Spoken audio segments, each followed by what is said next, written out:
Welcome back, ladies and gentlemen. I will say, this is a lot sooner than we normally see you over here at Game Time, but that's because we got something very special going on, Zephyr. We are going to be covering Pro League, the final day of it, the last chance for these teams to make it into top 20, to get out of bottom 8 before we send ourselves off to the playoffs and the qualifiers for next split, respectively. Zephyr, I could not be more excited to see what happens on World's Edge today. Making our debut here. It couldn't feel even better. And trust me, I know it may be a little bit early, but we are not as groggy as anyone would expect here, even though it's not quite Challenger Circuit. But past all that, we've got 20 teams of pure excellence here in the Pro League. And like Dia said, there's plenty still on the board. This is their last shot to make their impact before we see playoffs, or what could potentially be their last shot and maybe a take towards Split 2 as a whole. Now, these players are ready and raring to go, so we're going to be jumping into game very quickly. For those of you that haven't tuned in, I always like to touch on this, though. We're going to be playing a total of 6 games today. It is just like any other day in the Pro Split. Wins will get you 12 points, kills will get you 1 point, and you've got the 6 games to accumulate that at the end. Of course, your placement in the overall lobby of 20 teams will determine how many points you walk away with today, and for a lot of teams, whether you actually get to stay as a pro team or not. And Zephyr, let's talk a little bit about some of those teams that are at risk. Well, we might have to hold for just a moment. We've got to make our way into game 1 because I believe we are officially ready to go. Teams already down and out here on World's Edge. And trust me, Dia, we'll get plenty of time to discuss all of the action here, especially with a lot of notables. For sure. This is a lobby that, well, does have quite a few recognizable names already. Some of them showing up in the kill feed. Phoenix Legacy, one of our teams that qualified through the preseason qualifiers, but has had a little bit of a rough time here. Is already engaged in an early skirmish. Let's see how it goes for them. Right, they could then find themselves here a little bit of a tussle. They've got some control here on the outside, but those caustic traps are keeping them from fully aggressing. Nice wraparound from Life and may be able to set this one up. Now, Dungeon Masters do also like to drop over in Skyhook, and wow, surprise, surprise, that's who it is. Hold up here. Dungeon Masters also a preseason qualifier team, but one that I would say has performed a lot better. Dungeon Masters have actually looked really, really good this split, and are not going to be giving up any kills in the first round. You and I talked about it a little bit today, but these rosters, these lobbies, may have a lot more upset potential than what we're normally used to in Pro League. Exactly. So when we talk about teams that have found consistent success, you look at Guild, Esports, Maestro, some of the more notables coming out of rounds 4 and 5, like Rebel, Major Pushers, and 69 IQ. Those are some of the bigger names that exist in B&D. But when B&D met here, coming out of that third week, those were not the names that topped the board here. You look at teams like Dungeon Masters, these guys placed within that top 5 potential out of that one. So, like you said, lots of potential for upset and potentially some points that will push teams like Dungeon Masters into a place where they actually get to compete for playoffs. Because I'll tell you right now, they might have it, but they're looking for the extra. Yeah, they're so close to being secure. I think you get halfway through the day with some decent placements, and honestly, you can kind of rest on your laurels as Dungeon Masters. Right. Currently in 13th place, are more than capable of making that top 20. Had it been top 10, like we'd originally intended, things could have gone a little bit differently. But with, of course, COVID rising around the world, variants spreading and such, LAN has had to be postponed, and thus top 20 will be moving forward to the playoffs with a newly distributed and freshly improved prize pool. Right here. And I will say we haven't discussed it just yet because we've been hot on the heels here of all this action. The zone is going to be pulling down towards our southeast. Now, this one is a bit more notable, especially because we love to talk about this launch site area and the hill that expands more past towards Dome. This is a very hard area to contest, especially as teams are forced to rotate in. Notably, one team that has held some high standards here in both rounds 4 and 5 and come up very big, Rebel. Yeah, they've had a really big showing just this week, and Future Perfect, though, didn't quite get that same opportunity, and now, against Maestro, it seems like they're taking full advantage of the high ground that they earned earlier, taking out Maestro, one of our most consistent squads. Future Perfect moved themselves forward, currently in 14th place, trying desperately to secure that top 20 spot. I can't personally believe it. That is why we talk about this being the upset of all upsets when it comes to groups here. Maestro, a huge name. Now, I will say, if you have been watching Maestro's performance, they're not exactly the most consistent when it comes to all of their games. But when they do show up, they show up big. And that's why they currently sit all the way in third. So maybe take them out for one game. Right? They'll come back around just as strong when you start approaching those second, third, or fourth rounds, and they'll finish even in first with a massive lead. You know, speaking of squads that are, I would say, half and half consistent, Major Pushers stands out to that as me, and mostly it's because of their preseason qualifier run. However, even inside of pro leagues, they've had weeks where they struggle, and the fact is that with the Southern Zone they've already rotated to, this should be a game that they win, but I've seen this slip out of their hands before. They're kind of like top dogs. When they're on, they're on. They will destroy you, but Major Pushers definitely have some moments of weakness. Right. As we check in with 69 IQ Esports, they're one of the teams that I was excited to talk about because during the season, they sort of took steps to try and mitigate that inconsistency that they previously had by picking up a new addition to the roster. Yeah, Swinney coming through here at the very end of the season has elevated this team to much more of a higher standard that will hopefully continue to grace them. For now, though, Solo Q Goats a little bit late on their rotation. They want to take this fight first before they exit out of the Skyhook area. Don't want to leave too many questions behind them, but doesn't look like the fight will be coming anytime soon. I believe that would be Dungeon Masters. Yeah, it certainly should be late rotation out of Skyhook and all. One of the things that other people may be confused by, yes, that is a Bangalore. Shiv has only played Bangalore this split. And interestingly enough, Dungeon Masters are one of the few squads that have opted out of the Gibby at times. Just experimenting, trying to find exactly what works best for them. Have ended up trying out some compositions that make this Bangalore feel the most at home. We'll see what its success looks like today, because as of so far, at least, it has been pretty darn middling. It's difficult to make a pick like that work, and Guild, well, it's difficult to make a spot like this work. Right. I was about to say this can be so dicey here, especially since you've already given up most of the major control of some of these bigger buildings towards this southern launch site area. I mean, there is not a lot of spots to contest, especially if you're not in directly one of these two zones. Now, granted, this will provide a lot of extended cover for the current rounds 1 and 2, but once that zone closes in and you are forced to make rotations out of this position, there are plenty of eagles waiting to take the snack that you make yourself when you're looking like worms in the dirt. I feel like Guild are taking the bet that that won't happen because because there are some zones that, and it's a terrible bet to make. Risky. But because there are some zones that will pull, look up north,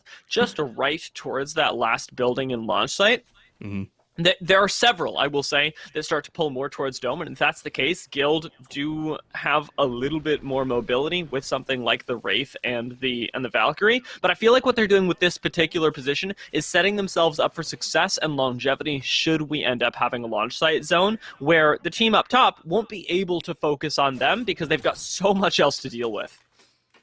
We'll have to see how it works for them now, as most teams are starting to find themselves in this area. One that we haven't had the lovely opportunity to speak about, Scars, the dragon lying in wake that I like to discuss here, had some major success in the EMEA region earlier this summer, but hasn't quite managed to work this one out in the same way coming into this split here. And right now, seems like they're in a bit of a tough position as far east as it gets of this zone here, right on the outskirts of Dome. They themselves are even pulling even further east, having trouble holding on to the cart here. Yeah, I'm excited to see what Scars has to show us.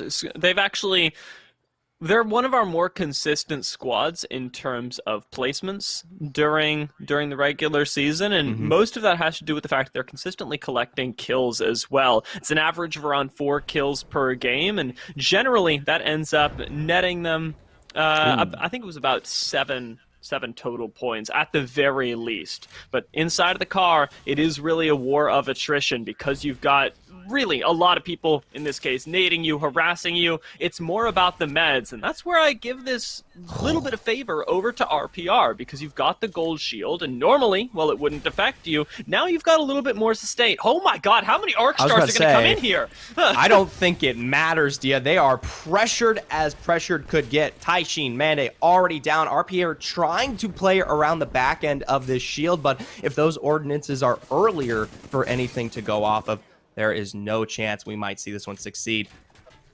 Ooh, looks like they did get the official full wipe there onto Taishin. It is 7-8-9, making the rotation south here out of that kind of central area of World's Edge. Caustic gas as well. It's a miracle that Scars is alive right now, and they're trying to res a Mande just to give them that Gibraltar bubble back. It is a crucial cooldown at this point, and despite losing Taishin, they haven't actually given up the truck. It lets them keep pushing on, and again, this gold shield for RPR is their lifeline right now.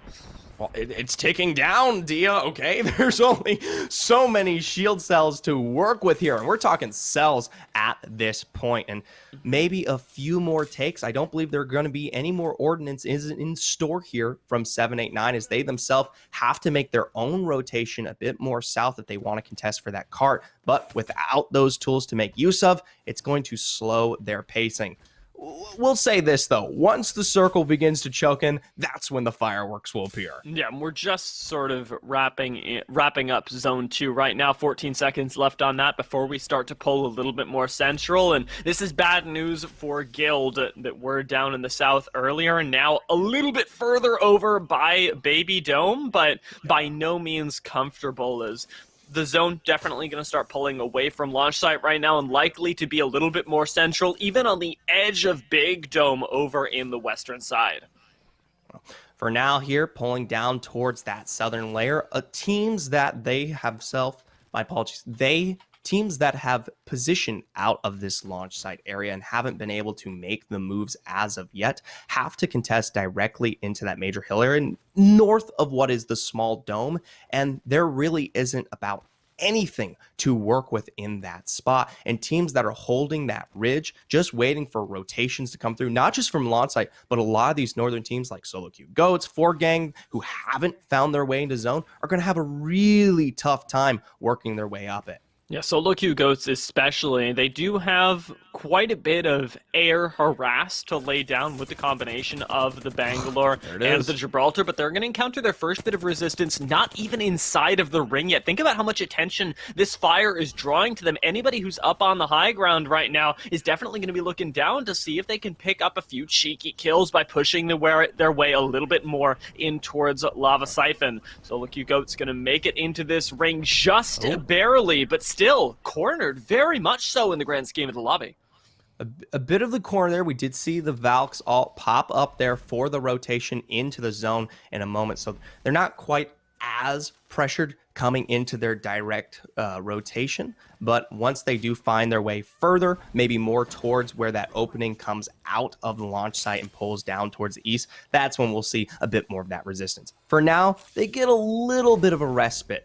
Still though, the zones sitting at 3, it definitely ticks. It's beginning to hurt here. You've got teams like Scars, who we did just see, gonna have to make a rotation, find their way back in. And when you're playing Edge this late, I don't know if I can support it. Well, they had to move out to try and get Taishin back in, and the good thing is they ended up being able to stop by Big Mod and get themselves some nice weaponry to push forward in the game. So there's a chance that that ends up shifting the tides, but like you say, Scars in a very difficult position right now.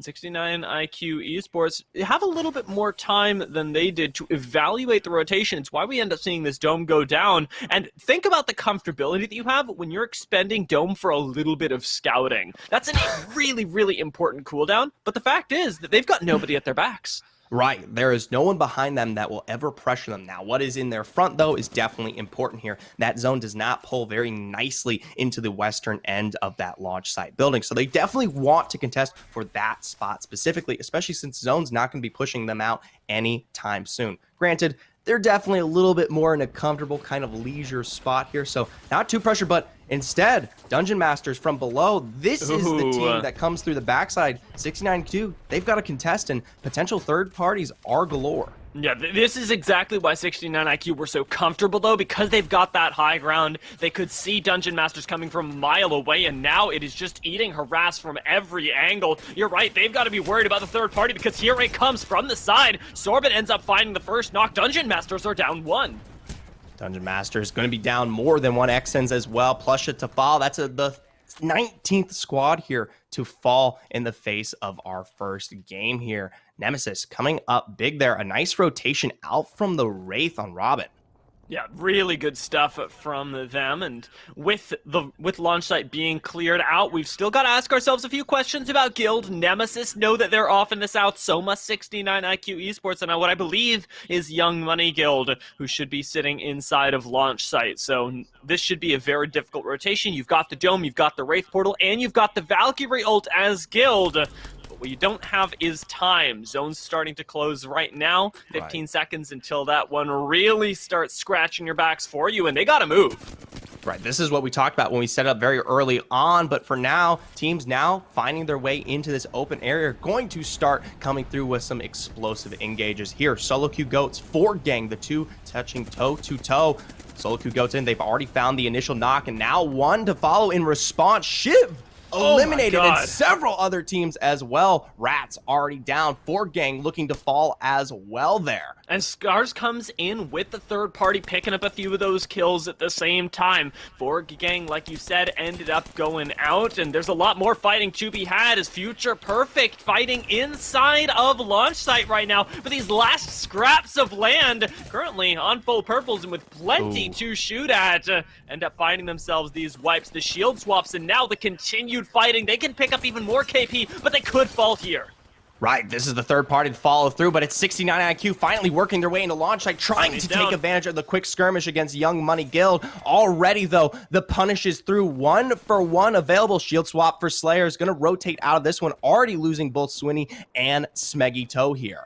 Future Perfect gone for right now, but 69 IQ on a shred of health. Slayer's the last one left alive, and as a Caustic, your life is absolute pain at this point. Ratting his Caustic in late circles is nearly impossible, and you could very well walk into Top Dogs. We saw him walking down a little bit further south. Top Dogs have so much loot down here, they will absolutely take that next little bit of KP, and more so, what Top Dogs have is a little bit of momentum in this lobby. For a team that is so reliant on getting going, on having the best positioning, they have a really nice mid game, but they need to convert it into an end game that simply just isn't pulling for them. Well, for now, we'll have to see how it fares. Is 7, 8, 9. They themselves are already down. A rotation from Kangarna to bolster even more of a kill presence. They themselves just picked up 2 onto Phoenix Legacy coming into this dome area. So a heavy score to bolster already for a team that is contesting against the worst here. They are in the back of all things. 20th position overall, looking for those last bit of spots into playoffs. If they don't come up big today, they're out of it. Given that they've got Graceful, they at least have a dome to give them some sort of defensive ability moving in towards these next zones. You can already see Matey is very close to eating a lot of damage, and I think will end up having a few bullets thrown his way as Top Dogs push their way in towards dome as well. Eat the nades, though, and it's looking like a Scar situation, but they end up surviving it instead. Nobody at their backs, but a Gibraltar ultimate above them is going to force this team inside lest they die. Ooh, Guild there, taking a drop on Matafe, picked up by Rebel on their own rotation here, just keeping notice. And no, it's the entire Guild swap. Totem! Totem sweeps through in the end to finish that one out, bringing us down to 6 here in the face of Southern Dome. It's a coordinated effort from both of those teams. They work together, they make the magic happen, and with Guild gone, that's one of the big names, one of the titans of this lobby that will no longer be contesting in the end game. We talked about this a little bit earlier, Zephyr, but one of the most notable things that happened last time these groups met was that we got new champions, and around Dome, we've got a 6-stick, a 0-0, lasers with a 70, but likely won't be able to survive the ensuing push there. Should be a third party coming in, but if Top Dogs really manage to survive? Ruabe coming up big there with the R99, lasering down the competition in response to some good takes from 0-0 here. And you brought it up earlier, this is one of the best lobbies for Top Dogs potentially. B versus D here, these two groups, this is where we saw Top Dogs contest and find themselves into their playoff position. But it's not all sunshine and roses. Just like Kangarna, they themselves are so close to potentially being knocked out, sitting at 16th right now. But I'll tell you what, seeing that Kraber in that box gives me the hope that they might last for long. I actually I cannot believe that Top Dogs are alive right now. How insane is that? That they managed to survive, and off of 0-0 as well, who with the Kraber, as you set it up, he knocks him down, takes a chunk out of Rebel, and they've got to worry for their own lives now.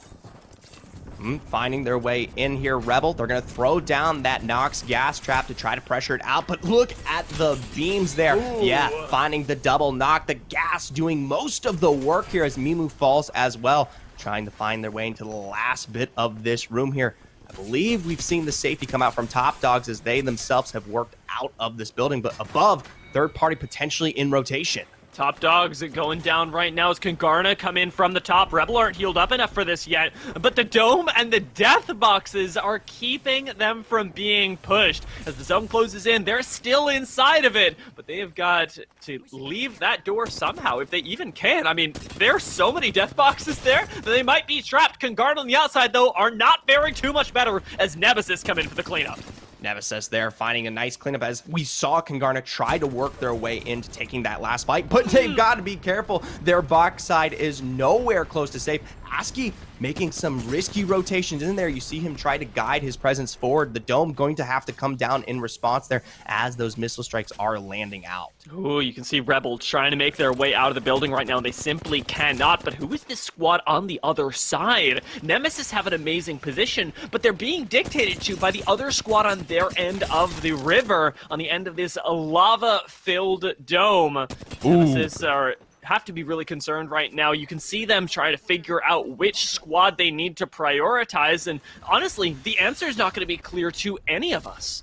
No, absolutely not. It's major pushers here on the side, a squad that hasn't had as much consistency as we would have liked, but hey, game one is game one here. I find this interesting. They have the portal to work with on the backside of Dome, so they can bide their time. They do not have to take any kind of aggressive action because once that zone closes in, they have free rotation to make this one work. Instead, Nemesis finding good poke, dead down as well here, looking like they'll be cleaning up Rebel shortly. Yeah, Rebel end up going down as that ring doesn't let them live. Nemesis, however, still do have to contend with major pushers who are coming in from the side. They're cleaning up this squad in front of them, though, bit by little bit. Major pushers coming in with that Valkyrie ultimate. They have made the best use of their time so far, and with that masterful play, should be able to close out the game, but it's a 2v2 in the end. It's just the bubble to keep major pushers in it right now. Leaves Rebel on the ground, and Fito on the outside of the Dome. Fito is nowhere near this fight here, so now, of course, we see Cleve fall in all of that extra damage, and there's no way for the Gibby to make his impact over this wall.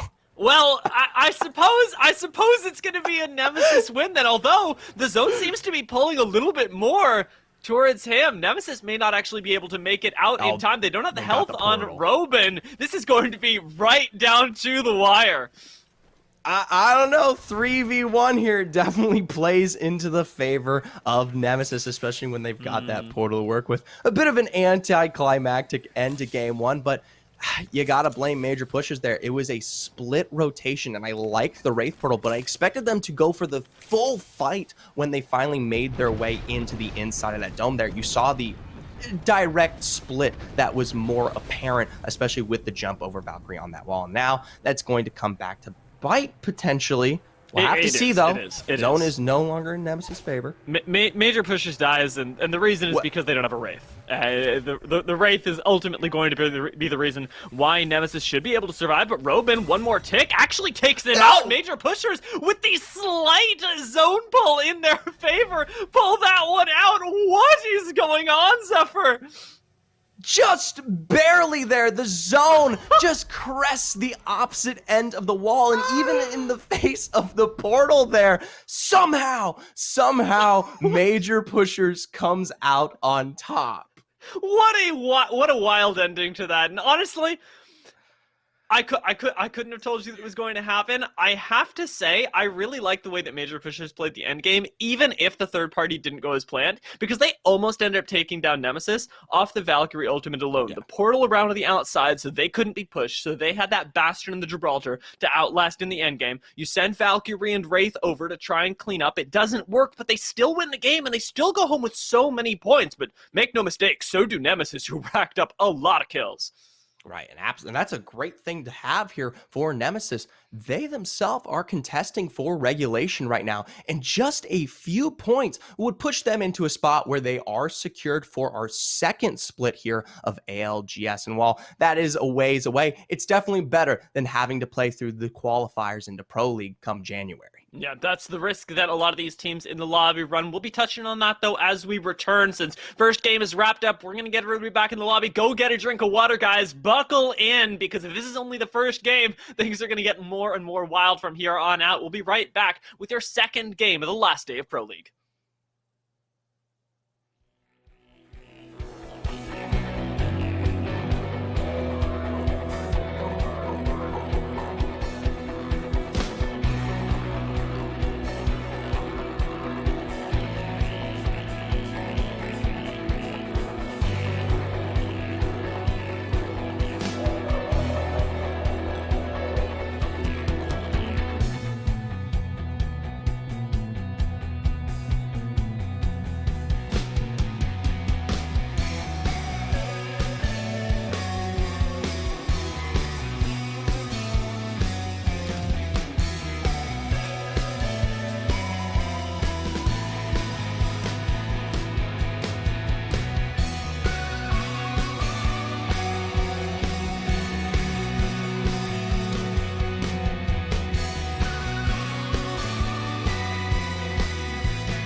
Welcome back, ladies and gentlemen. It has been a hot minute since we were on your screens, but a hotter one since we left Dome. What an ending that was, Zephyr, with major pushers somehow clutching it all out. But as we talked about, Nemesis were getting a lot of kills there, so who really came out on top of that lobby? Well, we personally can't guess, but the scores themselves will tell us a different tale here. I will say, either way, however it falls, Major Pushers, Nemesis, they're in two completely different scenarios when it comes to the overall standings. Major Pushers, they're relatively good here today. They could show up a bit more middling of the pack or even show up big, and they would be more than confirmed. They're already sitting in that top 10 positioning with those extra points to work with. If they continue to accelerate this lead onwards, they'll be more than happy to find themselves in a great position come playoffs. Yeah. Nemesis, though, not so much. Nemesis do need to place, I believe it was 4th overall today to be confirmed not to have to fight through relegation. And this is a great start. A 23-point game, 14 kills. It's almost a quarter of the lobby, Zephyr. It is almost 1 in every 4 people that Nemesis slew.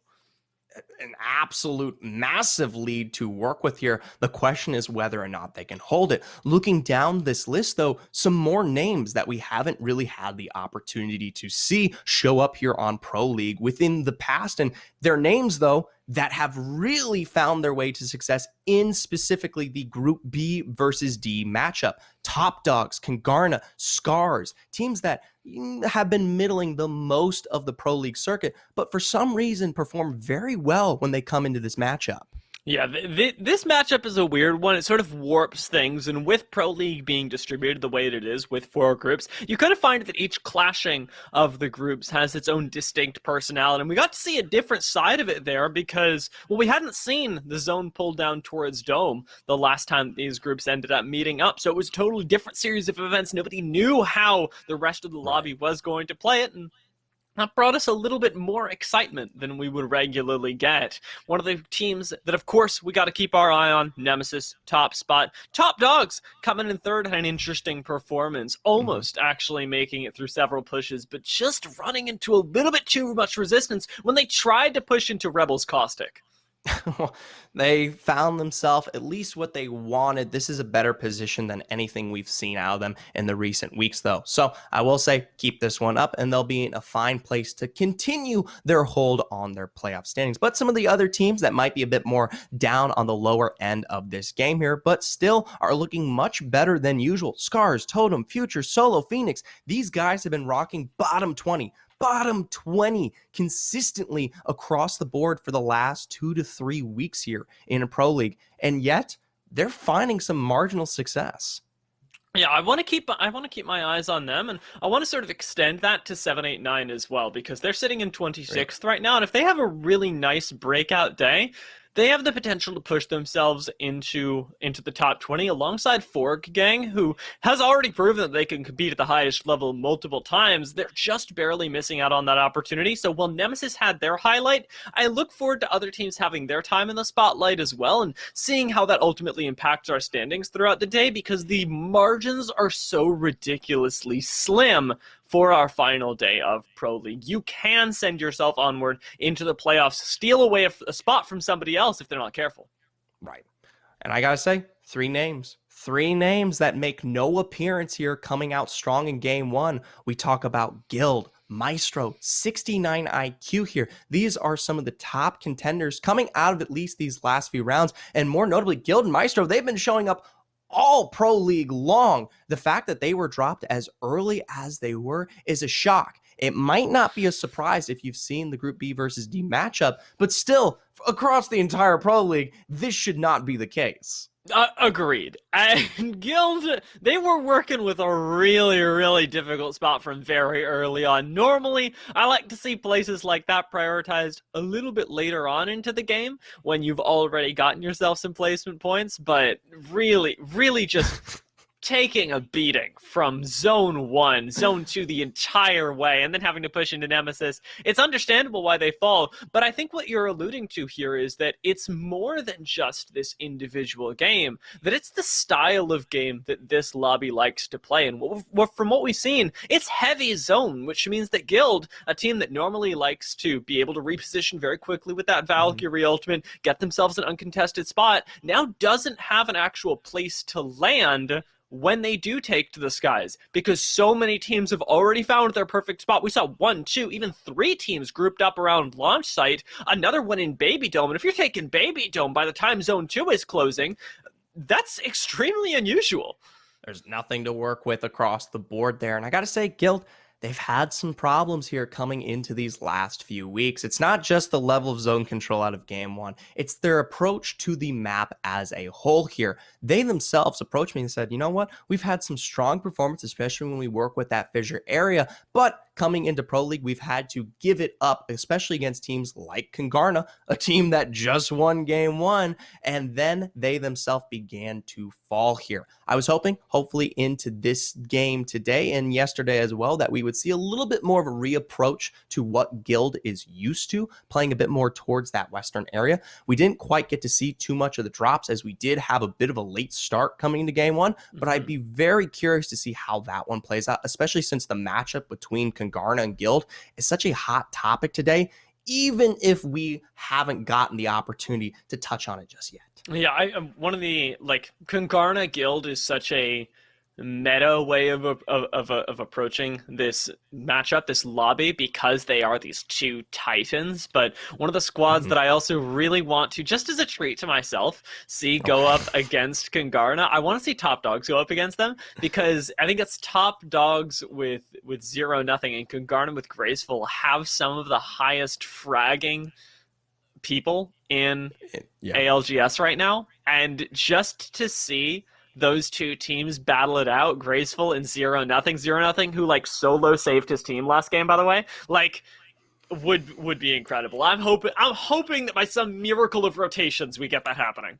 I was about to say, they're literally on the two opposite ends of the map, one as far west as it gets onto Fissure, one as far east all the way onto Overlook. It would take an absolute miracle, and hopefully maybe a zone that pulls more towards the center. But I'll tell you what, Dia, I haven't seen one of those in quite some time, especially whether it be here in Pro League or for us on Challenger Circuit.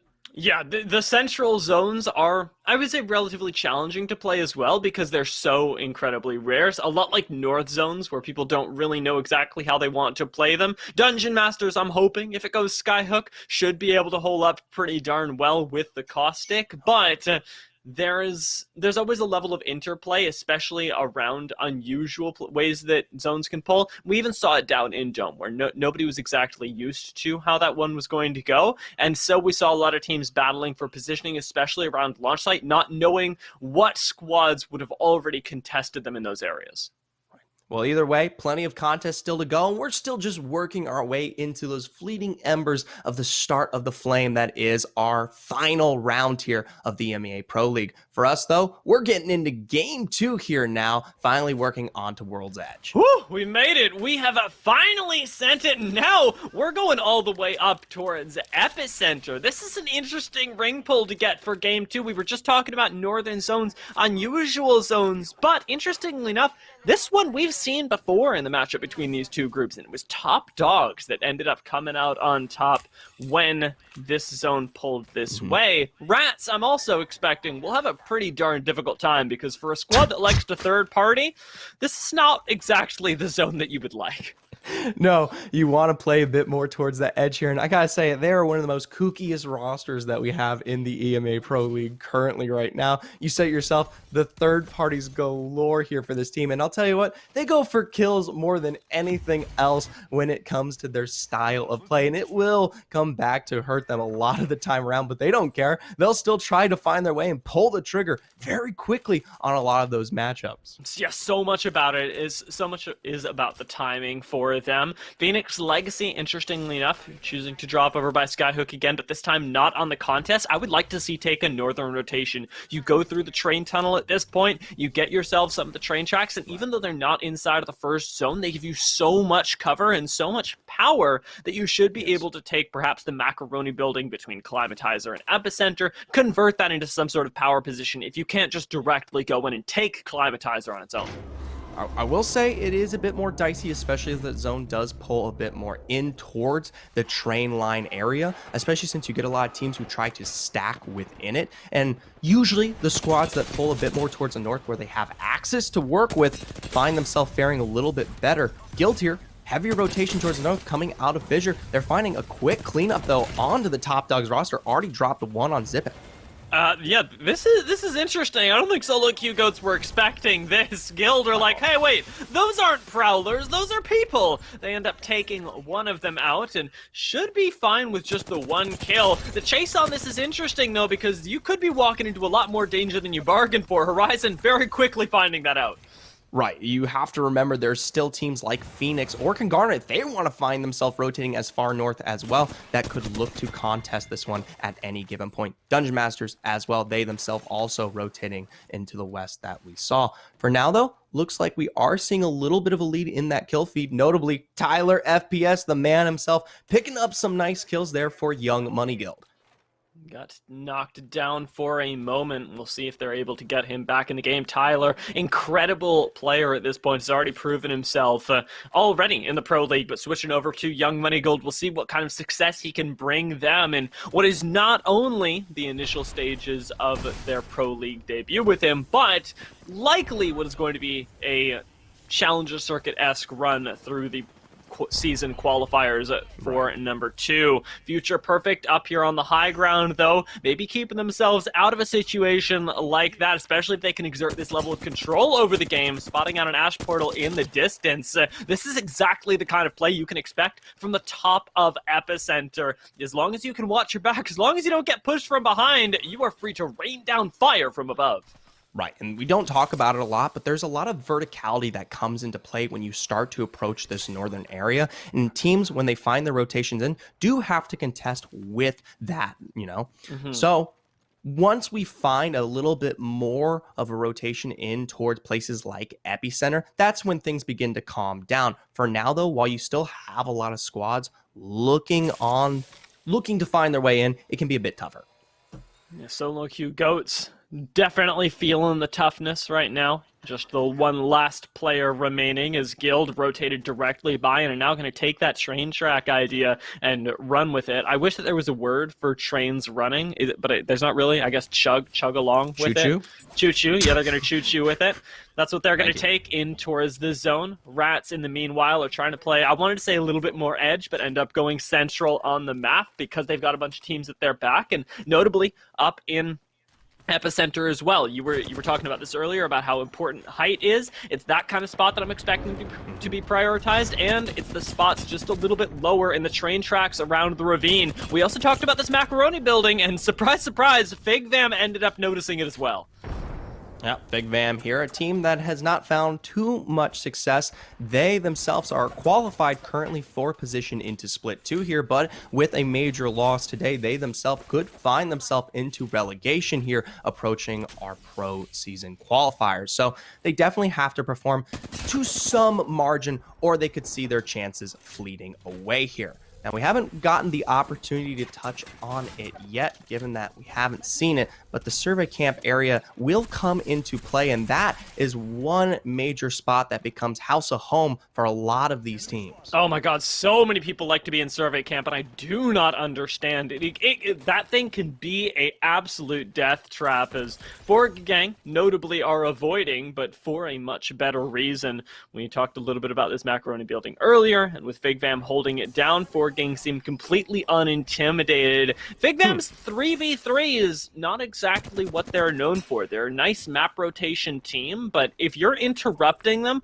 while they're trying to get somewhere, or even just straight up 3v3 contesting them when they're holding a spot down, there's a very good chance that you can uproot them. They're not a squad with a whole lot of staying power, not even a whole lot of pushing power. What it really counts for is where their positioning is and how they prioritize where to be. Things like that macaroni building they just got pushed out of an excellent place. But unfortunately, because of their lack of ability to hold on to it, they end up finding themselves in a little bit more difficult to spot overall. Right. For now, though, Rebel here facing 2 down. Taylor, the only one left standing into this one here. A little bit of pick around this area. There's not much cover to work with across the board. They're not really in a nice spot regarding either Epi, coming out of Fragment, playing into a lot of the height disadvantage that comes through on most of these matchups. Yeah, there. They might be able to find a bit of the revive. He is in probably one of the worst areas coming out of what will be this next rotation from Taylor, though. And Totem, definitely in a much better spot, ended up just taking out our winners from last game. Major pushers got knocked out entirely, and we might even see Rebel join alongside them right underneath Overlook. This is also a spot that we'll see prioritized quite a bit, and I wonder whether Reply Totem will end up sticking on this low ground or go back up to the high ground. High ground, of course, giving you a lot of flexibility when it comes to those later zones, but low ground giving you so much safety to hold out until then, and almost guaranteeing you a spot in endgame as long as the zone pulls in your favor. And just to confirm, we did see Rebel fall there. They were not able to find the revive or the control that they wanted coming out of that western area. We get to see Red Dragon there, appropriately finding the little bit of loot that they can after those successful takes. I don't believe it was them who actually found them, but hey, rats can be rats and find whatever success that they want off of any kind of kills here.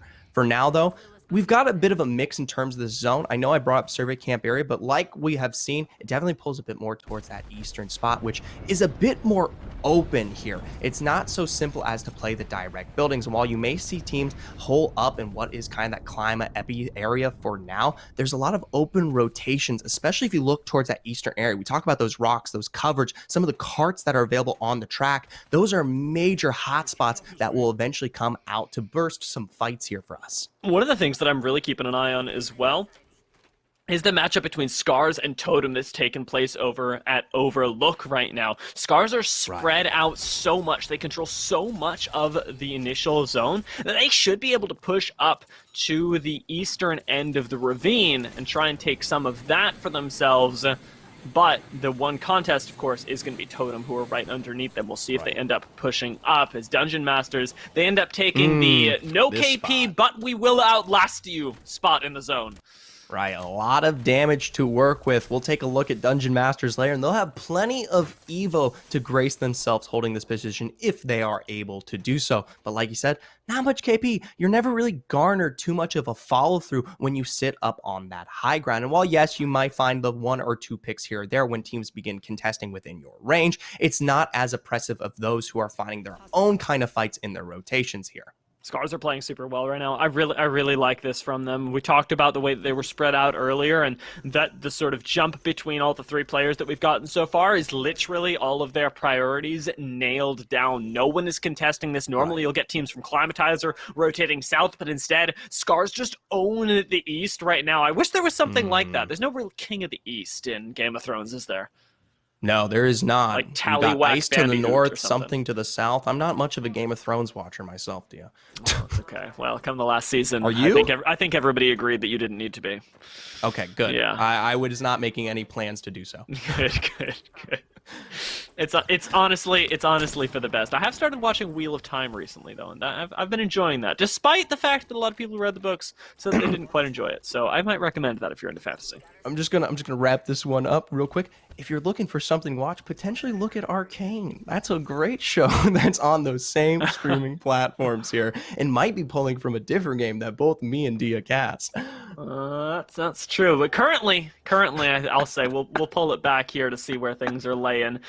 69 IQ with yet another nice edge spot in the zone do find themselves in playing a little bit more defense than anything. More edge guarding is sort of the strategy that they're returning to here, and it makes me a little bit worried because while they are running the Valkyrie for some nice rotations later on, this isn't their best shot at actually being able to secure points with the composition that they have. I'd much rather see them hold down a building that they believe will last in towards the remainder of the zone. Solo Q Goats, of course, we have to pay verbal attention to this because Diff Q is he's just trying his darndest right now. He's got 6 med kits. He's living in the red right now. This guy is putting on the hero performance for his team, but as of yet, hasn't actually secured any points. We're still with 18 squads left, and you got to get at least into those top 15 before you start racking up any kind of placement point. We'll see if he can wrap this one out. Solo Q Goats themselves are in a poor position when it comes to overall standings, just a moment's notice away from potentially losing their spot into the next split, having to play into relegation here. But hopefully the zone will grace some nice kind of health to work with. For now, Dungeon Masters, they are still within that upper area. They have, of course, been spotted out. We did see that drone just find its way up there. Now, I don't think anyone's going to be aggressing anytime soon, especially into something like that Caustic. But I will say, they're not taking as aggressive of a position as I would expect from someone who usually contests that high ground area. We're going to see Totem right now take to the skies. This is interesting because we were talking about how they were the one contest to Scars. Though they may not know it, they're giving that chance up and landing almost directly on top of Scars. They were thinking about it right now, but are kind of lost as to where to go. Pretty darn chunked out. They're going to try and take this cart, and thank God nobody is in it, because Totem very well could have lost their lives. Easily one of the more riskier positions, but will hopefully come back to put them in a nice spot once this round closes in. It's definitely one of the only positions to work with here in that central area. I will say, though, it is very tough to get into, but once you do, it's something to finally work with. But we'll see how the zone pulls away from it. Just as hard as it is to get into, it can be just as hard to get out. Definitely so, and getting out is going to be the name of the game for teams like Future Perfect, right below Epicenter at the moment, especially because they've got some contest right above them. We saw this earlier, and now as the zone starts to pull a little bit more towards this bridge, you've got a long way to go, and a lot of it is uphill as well. Given that they're running the Ash, I'd like to see them have a creative use of the portal to get themselves safely inside, because otherwise they may meet the same fate as Maestro, who currently almost end up going down. Sang actually ends up meeting his fate, and it's Guild with a decisive push that are going to finish this one off. I don't know if they'll finish it just yet here. Ron finding himself into that corner. Doesn't look good for Maestro, but hey, Guild finally showing up big here overall for this Pro League lobby. They've had a lot of struggles coming out of game one, so I like that they bounce back just as quickly. Maestro, unfortunately, aren't going to be doing too much better. We talked about how Maestro, remember, got eliminated pretty early on last game, and this time, it's so unfortunate to see that they're whittled down to just Ron near the end. Well, Reply Totem, hanging out in the RV, have gotten themselves a much better and much safer position. Now they're the ones that get to Uno reverse card everyone else, including Scars, who are going to have to come in from the east, but who are currently contested by Tyler and the rest.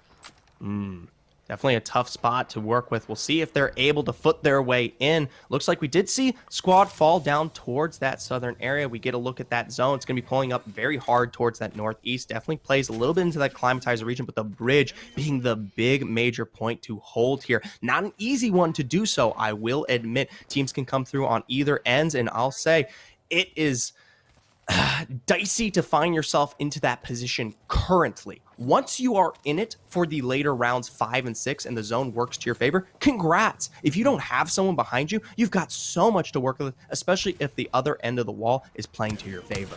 Yeah, it can get really, really tricky. FigVam are going to find themselves sandwiched by so many squads. Guild definitely one of them as we approach these last couple circles. Scars are going to have to move a long way away as well. And while I did hype up the matchup between them and Young Money Guild, it was very quickly concluded, as it's more than likely we see something like that go down again. Speaking of going down, seems like Maestro going to be meeting their end here. Concarna take to the skies, see what's going on, and go, well, we could finish our rotation, or we could get one more KP. One kill.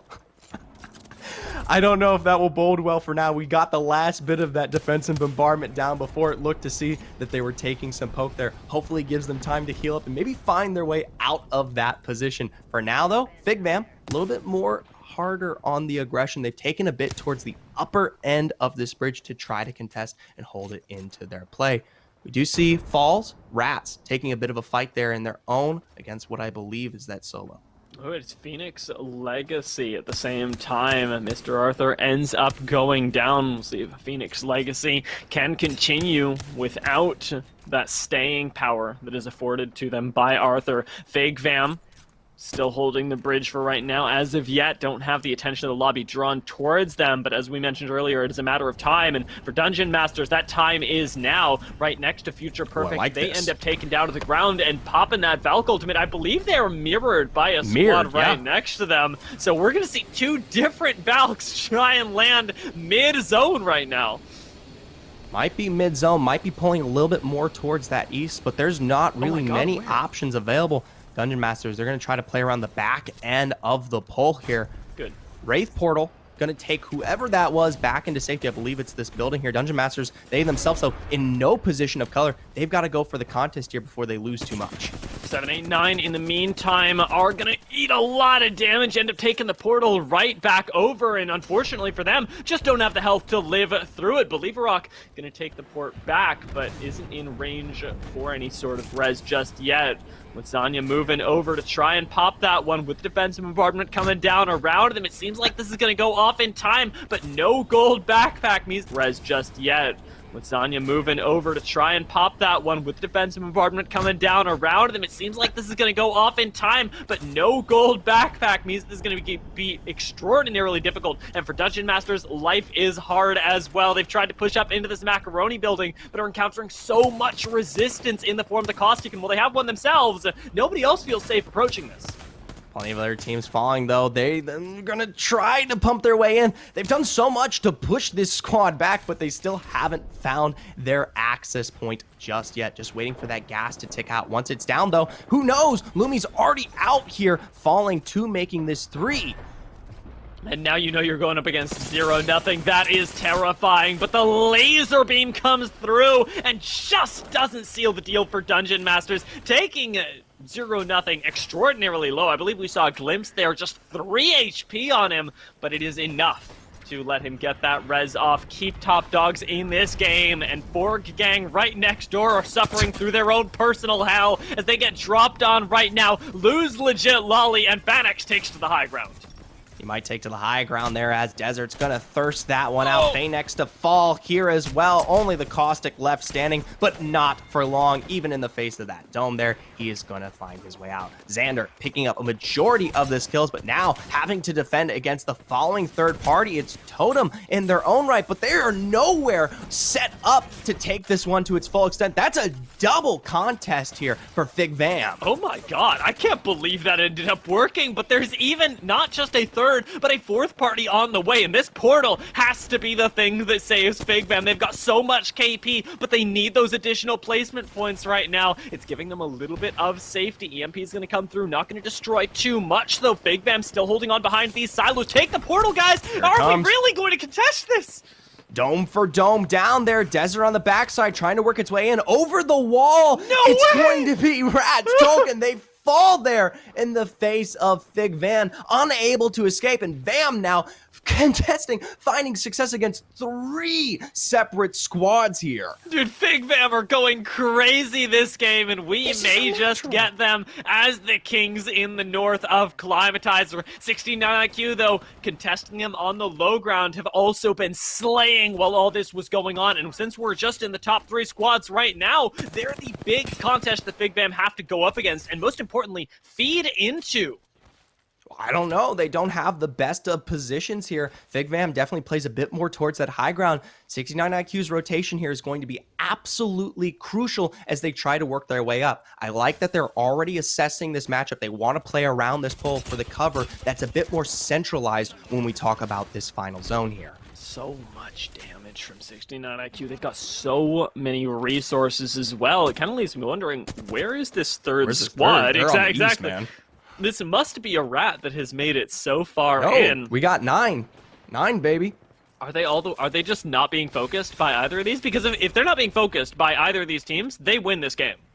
Oh, 100% here. Fig obviously knows that they're pulling towards that east, still probably playing towards that building, so it's either Dungeon Masters or, my apologies, Top Dogs, who probably are still standing very nice and alive after their initial take of that area. For now, though, Big Bam, they themselves contesting for the pull right up against the necks of 69 IQ. We see the dome expended by Senvels. He's going to be able to pull off that battery as now they take it toe-to-toe, dome for dome. Oh, that thermite was really good, though, and it starts burning Senvels. Is it going to be enough? However, the Peacekeeper connects, and he ends up finding one. Gets knocked himself, however, as Fig Bam now reduced to just the one member. The best they can hope for is that second place. But 69 IQ, with just their one member as well, are being completely aped on by Kangarna. Taken down, too. Now you can come back into it. Fig Bam have the high ground. They're going to be able to turn it around and third party this. Swinny goes low and does find that knock, but still looking up at that high ground. You've got to be aware that Valkyrie is ready to jump on you. Can Swinny pull it off? Can he be the hero that 69 IQ Esports need?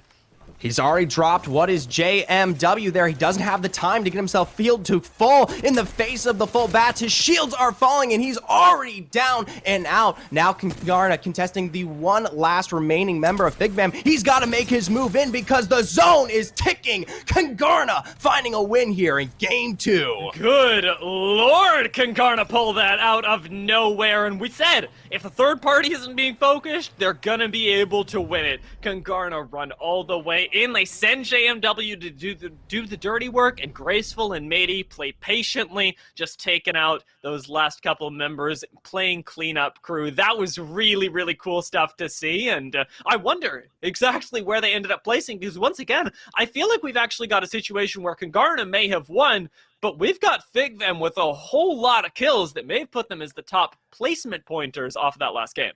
Right, Fig Bam coming out on top with at least 12 that we can remember from their 3-team contest up towards that bridge area. Plenty more to behold in their rotations out from that spot as well. So potentially piping out many more kills from, say, someone like Kangarna, who might have just been sitting out on that sidelines. But I gotta tell you what, Dia, I'm impressed from Kangarna's play today, especially since they themselves are in such a poor spot. We've already discussed it. They're in 20th. They're in the last bit of realm for what could potentially be knocked out of playoffs coming into our final moments of the Pro League here in EMEA. The fact that they're finally showing up when in their past rounds they've looked more lackluster than a bunch of other squads out there, I got to pay big respects. Yeah, and picking up that win is going to boost them forward, hopefully enough to secure enough points in the face of so many other teams that want to contest them for that spot. It is going to be a tough one, but we'll see if they can continue. After we take a short break, we'll be popping into game 3, yet another, hopefully, crazy game.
What's up, guys? 2 games down and 4 to go. We are about to pop into our 3rd game of the day, and the most important thing about the 3rd game, Zephyr, is that it brings us all the way up to halftime. Going into this, the stakes are high, and the points need to be set up, because Game 2 was an absolute slaughterhouse around Climatizer, and again, I find myself asking, did the team that placed first actually end up in first place after all the kills?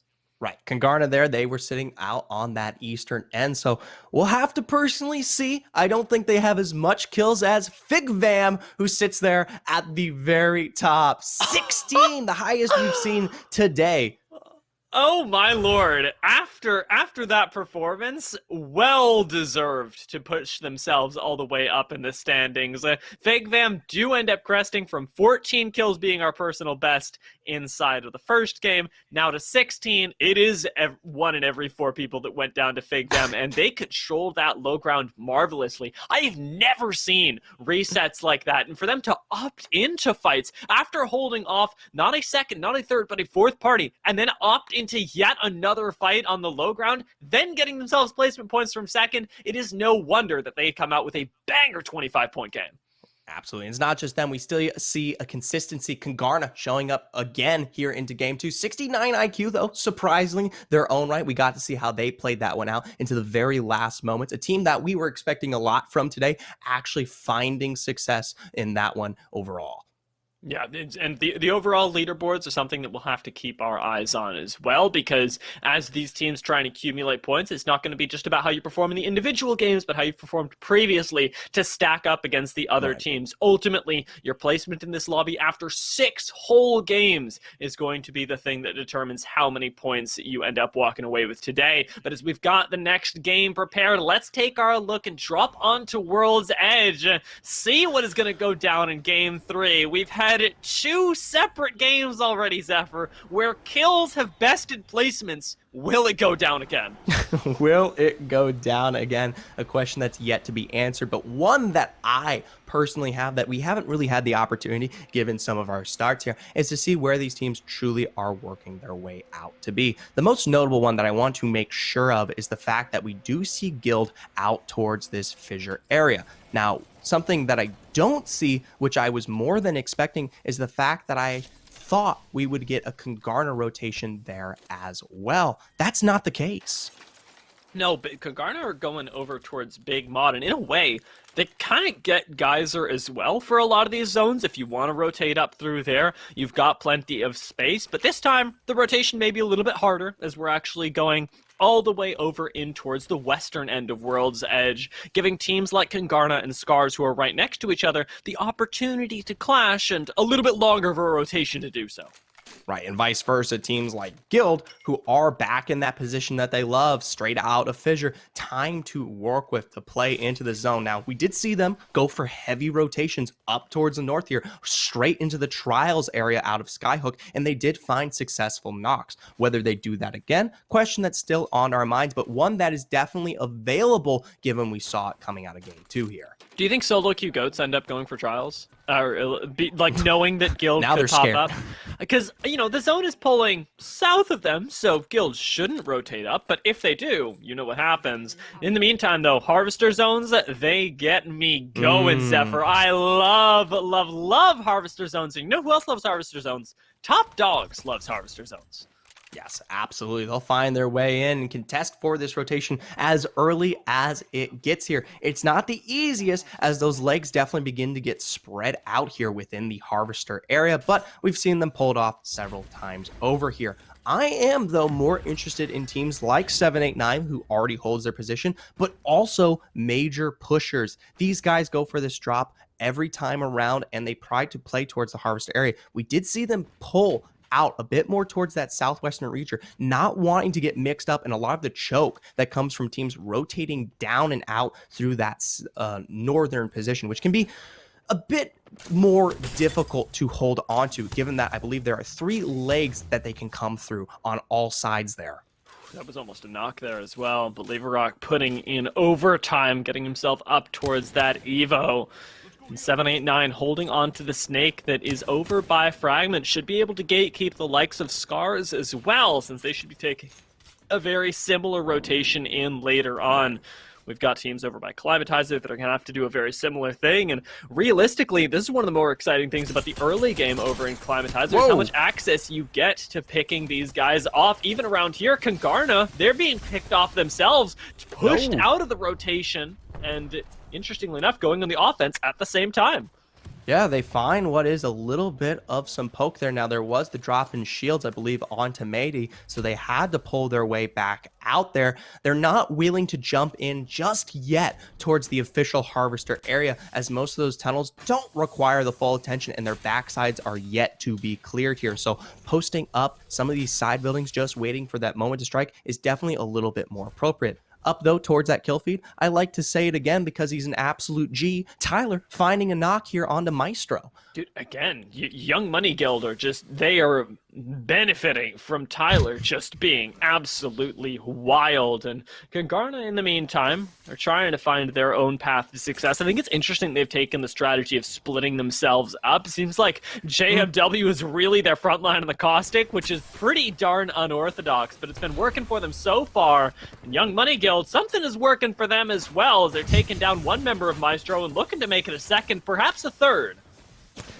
In through this building here, they've already dropped the Dome out in response there, so they can work their way in once that one falls. Surprisingly, they're directly in the midst of Harvester here, so looking to play a more core approach towards these final zones, playing out towards the western leg here. And they're doing a great job being the gatekeepers here. They haven't let anyone completely in with full access here, but I will say, it's looking like it's starting to be split in half there. Next, drawing a line with those traps. Yeah, this is interesting because Young Money Guild put themselves behind in a way, and it is only temporary, but the snake that they're in, the edge of it is actually quite valuable because it's right next to the hill outside of Harvester that ultimately is where a lot of zones end up pulling. It is, of course, a gamble like any zone prediction, but it's one that does pay off more often than not. In this particular case, though, we're going to be shifting ourselves over to 69 IQ Esports, so we're taking a gamble of their own up on the high ground to decide that that one is just not worth their lives. Chunk down to half HP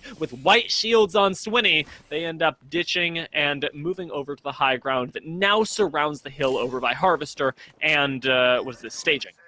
Yes. This is not the worst area to play into. The team that we just saw them fight against can easily find their own rotation just to follow up here, but 69Q trying to pull a trigger. It's Sabas finding a successful knock. No, two here now onto Swinny as well. Smegito, the only one who hasn't worked their way into that fight, still alive due to being up on that high ground, but that sonar is going to make sure that potential follow-through comes out. Smegito has to ditch now. 69 IQ sort of walk into what looks like a trap, honestly. If we look back at that, there's absolutely no sign that anybody is in that building. There's no reason for them to believe that it's contested, but they end up losing two anyways, and now find themselves in the hole. Major pushers trying to dig one for another team at the same time, end up fighting for the same exact high ground that we saw 69 IQ have earlier, but they might be losing it to Guild. Guild here finally finding the rotation out of Fissure, successfully picking off one there from Ranches. It looks like potential third party. No, it is not. My apologies. Guild's more appropriately cleaning that one up, taking the position that we did just once saw there, which I would say is surprising, but given that we knew they were coming out of the west there, it's more than appropriate to see them slide down and hook it out. What is surprising, though, is to see the way that major pushers are the ones that engage that and simultaneously lose it. Guild's 3v3ing is the thing that, I mean, was really most impressive there, but is the thing that I would say is least impressive about the squad. I really like the way that they play their end games and have their minds on what teams are the biggest threat. That is, again, one of their strengths. Their 3v3, incredible because they've got micro, but it's not the thing that you most often praise about this team. You know what I'm saying? No, absolutely here. The micro, a bit more lackluster in the sense that we've been waiting here. And Guild, they've had some tough spots here. Coming out of rounds 3 and 4, they were not looking good. I hope we still have yet to see it. They finally worked their way into 8th, coming out of game 2 there, but still not quite on that same level of footing. The aggression, the dominance we saw out of earlier weeks here in Pro League. Hopefully this game, now that they're playing back toward Fissure, not contested by teams like Kangarna who have moved all the way over to Mod, are successful. Solo Q Goats haven't actually found that kill yet. It's worth noting. They're very close to it, as already you can see the knock come in and the thermite start ticking away. Binding Flesh. Finally, Smegito will end up going down, moving us down to 18 squads. Man, oh man, was that protracted. But finally, the kill, interestingly enough, ended up going over to Phoenix Legacy, the very same team that collected the other 2 kills on 69 IQ. You know, surprisingly enough, we haven't really discussed it coming out of that second game, but teams like Phoenix Legacy, Future Perfect, 789, guys who have been bottom 20 of the board here for many, many weeks in Pro League are showing up. This is the weird oddity that is B versus D, and it's continuing to provide here all the way into almost our midpoint of this series. And I'm glad it's doing so. It keeps my research on good footing, but also gives us a bit more of a diverse storyline to work with. For now, though, Solo Q Goats trying to work their way into the same building where we saw 69 fall. Just 2 squads that just love to play upset, go at each other right now, and have attracted the attention of some others, which is why we see those double smokes go down. Solo Q Goats end up leaving for a little bit safer of a position. But make no mistake, this hill is by no means safe. Solo Q Goats have an amazing spot here to lay down damage, but when we start closing in on zones 3 and 4, there are a lot of teams that are going to be looking directly at you should the zone be pulling right next door. Right. You have a lot of your back end that is nowhere near safe, especially since the entire western side of that hill is not covered. And the fact that you already know someone's sitting in that building waiting to pull that rotation out on you. But the problem is we saw what happens. They don't have easy access into contesting for that spot. The last time someone tried to do so, that was it. For now, though, pulling out back towards the east where we start to see teams working their way in. It's the Rats, not quite on the third party, straight into the midst of 789. They find the initial drop there onto Dace, trying to follow this one up. Aren't landing the shots as a result. They're both going to fall sort of as well. 789 find the response even without one. No way do you get a stick and not finish that fight. Oh, pain. It's Spain, but the S is silent. Solo Q Goats up on the high ground must have heard that. They're in their own fight right now, but man, oh man, does that bode well for 789 moving forward in this game. Maybe they're the ones that can take Solo Q Goats off of this King of the Hill position that they're in. We'll see if they've got a mobile res to get Diff Q back in. There is a respawn beacon so close to them, but Phoenix Legacy are camping it right next door. Right, you have to be worrisome. And remember, Young Money Guild, they're the ones who picked up that successful kill, so they've got their eyes on this one as well. For now, though, Rebel finding their way far and out of the entire east, work their way onto this southern bridge just south of the Harvester area here. And it looks like they're in a little bit of their own diverse take here. Zone's going to play into their favor, but they will be forced to move here. And I'll tell you what, you've got a little bit of the L building down there to work with if it isn't already holed up. So that could potentially be their future. But anything other than that is completely open ground. Oh god, Apex Legends is a horror game. Solo Q Goats poke their heads in and suffer heavily for it, with Shiv having his shields completely eliminated. Bats are going to have to come out. Solo Q Goats now find themselves in no man's land, and a really nice nade still may not save them. Zippet drops down to the low ground, but there's so much fire from above and now no bubble that it's entirely up to Shiv to keep his team alive, and being shot from right next door. It's going to be another team that ends up falling to the hands of, did you say Phoenix? Yeah, Phoenix Legacy. Phoenix. Contesting what is that hill. They still hold great control, and I like the move. Solo Q Goats, they've got to find some position here, because every other spot, when we talk about the hill, the building, the valley towards the north, which is held, I believe, maybe by Young Guild. We did see some poke coming from that direction that got the initial drop onto Solo Q, so they have to take one take, or else that would be all but it. They tried to find their way into staging and were not able to do so, and yep, you're punished, rightfully so. I want to see Phoenix Legacy take this all the way. I want to see them move up to second, even third right now, because this is looking a lot like one of those hero stories that we had in Game 2, where you end up mopping up the majority of the lobby as a team that is honestly an underdog coming into today. Phoenix Legacy can pull this back right now. And with the little bit of data that they have, actually should be able to make it work. It may just be a solo, and you know that now that's on the radar of Phoenix Legacy moving forward, since they're going to have to leave this building that has provided them so much safety, so many kills throughout the past couple minutes. And remember, this is a squad that is currently in relegation here. They are already in the position where they will have to fight for their team's life here into Pro League qualifiers. So every point counts in this last one, even if it means putting you in a spot for Split 2 here.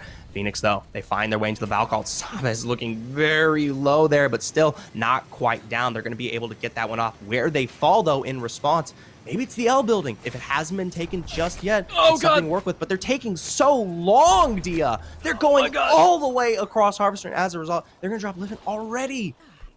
Liffin goes down. That is just, you are not getting that back. Sabs is lucky to be alive in the meantime. Popping the shield battery here, but yeah, like you're saying, it might be temporary. That scan reveals that it definitely is. Arthur's getting pushed, and Sabs has nothing left to do but fight for their life. This is a determiner of not when you'll go down, but who you'll go down to, or at least it should be. The third parties, or rather the shots from far away, seem to actually be providing Phoenix Legacy a little bit of cover, but in comes that portal. They know there's only one kill left to get here. Right, Top Dogs, they picked up that initial kill. Maybe they're looking to finish this one out 0-0, getting both of those off the rotation coming out of the tunnel there. An easy pickup and a risky play there for Phoenix that, honestly, they should have found their way out of much, much sooner on there. But they had to. Take a look. This circle is actually a really interesting one because we don't know where the next zone is pulling just yet. It is unlikely now, actually, to go up towards the hill, and there's a good chance that it pulls over right next door to Top Dogs. We actually saw them win that circle in preseason qualifiers, and I'm starting to get a little bit worried as to whether it will actually be there, because if it is, Top Dogs are very, very difficult to contest. Fig them, however, not nearly so much, with Desert already being knocked down to flesh and them being whittled down to a 2-man. It seems like we will be going a little bit further west this time, but they may not make it. Already in poor position. They've got a nice lineup here underneath this Harvester area, and being only 2 members, they don't take up as much spacing here, as simple as that may be. For now, though, they're definitely a bit safe, but still looking for a spot that's a little bit more confirmed. Maybe, underneath here, this Harvester area, they might just be able to rat this one out and bide their time. Yeah, the best part about positioning like this is that you get other teams covering for you, but normally smaller zones actually help quite a bit with that, and right now, Big Bam just have to hope that they have the meds to sustain harassment from above. That EMP coming through, and now with nowhere left to crawl underneath, they are getting torn through by teams from above and below. Big Bam lose one, and it's once again up to Xander to rat this out. Gonna try and go back to where he was earlier, and it seems like he'll survive for the moment, but now you've got other teams, likes of which are looking for you from your backs. Big Bam, difficult spot for right now, but there's a chance that Xander ends up getting a few more placement points than they already have. Right. Ooh, that's a good notable there. Taishin picking up successful kill onto Graceful. Remember, Kangarna, they were on a heavy rotation coming out of that more southern tunnel, very far south on that back end. So they did make their way out, as we do see them up against what is that rock there, but that is less than applicable cover given that the L building has already been taken out here. So we see that one drop. I believe the res does come through from the dome, but that will only last for so long. Yeah, still in a very difficult position, but not one that Scars are going to be taking advantage of. They're not actually sticking around to harass Kangarna, knowing that this zone is the thing they have to prioritize. Instead, they look like they want to dive onto the hill. Do you go hill? Do you go ravine right now? Because you can't go up onto the high ground, and Scars are going to ditch for the opposite side of the hill, still not inside of the zone, and try and push down. This may be the thing that ends their run inside of this game, as there are so many squads waiting to punish them on the road down. Taishin already down. Dome, they're going to defend against that defensive bombardment, but they've already lost. No, they get the res off. Now into the backside of this building. You have to remember, you still have teams like Kangarna who are pushing just as much as you are, contesting for, say, that rock right over there among the horizon. Pump to fire, though. Taishin, RPR, they've already lost their shields. Scars are far from safe right now, with so many teams looking at them, and so many that have yet to arrive as well. RPR forced to once again go into the void, but even up top shouldn't be safe. There's yet another squad right above him. There's nowhere to go with Scars, and let's hope this door is not quite enough safety. Guild pick up that last kill, and Scars doomed themselves from the moment they set foot on the ground. For now, though, more contest out more towards the western leg of this one. Future Perfect playing an immaculate game in Dome, but Maliwan still to fall here. That's going to be the last bit, I believe, of that guild roster after they just took that successful fight there. Future Perfect coming up big. I like the punch. Get Maliwan moving. Get him inside. Get him to safety. That was really nice stuff. With the door closed as well, they're actually going to be able to res here, so Future Perfect collect a lot of kills on the way in and move themselves into a great spot for this next zone. It is right next door. They do have to, however, fight for that high ground. It's going to be difficult with a team like Kungarna pushing in behind them, and so many teams still stacked up in and around the hill just off to their northwest. For now, though, Kungarna, they are going to have to pull the trigger at some point while they have complete hold over that kind of southern flow of the Harvester spot.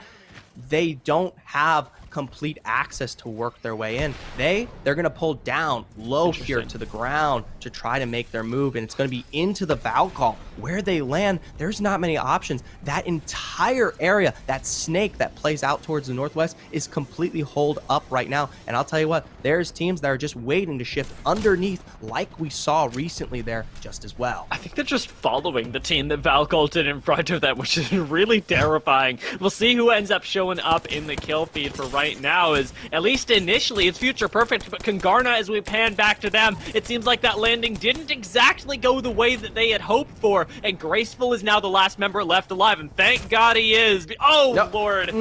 Because he's the one that was most likely to be able to do the work. Unfortunately, the angles there just not favoring him, and Rebel now fighting their own way into this ring. Take a similar spot to one that we've seen before, and it seems to be working out a lot better, but still, they're reduced to very low HP as well, and we'll see if those missiles can actually cover Taylor on his way out. They cannot.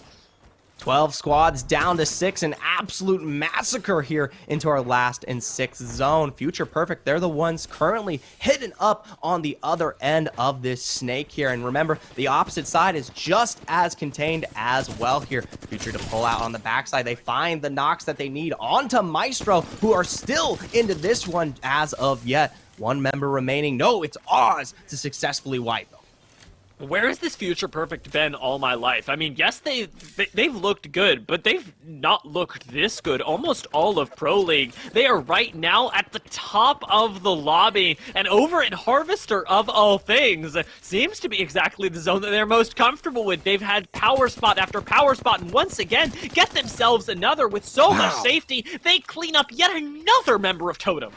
And remember, they don't have anyone playing towards their backside, so they are within free range to poke out as many people as they want here, given the safety they have from that wall providing that cover there. So now Future Perfect, you see them find the initial knock there. They're not quite going to follow up knowing that they have this position. They want to make sure that they continue to hold this high ground. So you see how aggressively they try to push out towards the west here and find themselves those successful kills. Thermite's down to prevent anyone from jumping up. They've got a great hold. They've only got 3 squads left to contest them, and most of them are trapped outside of this building, with Future Perfect laying down the caustic traps as well. They're going to spot out one of the others and potentially have to drop down to contest Young Money Guild, who have made it so far into this game, but now need to face up that one last challenge of getting out. We can also see with the highlights, there's a squad below them, and Young Money Guild end up using the portal to try and get out to safety.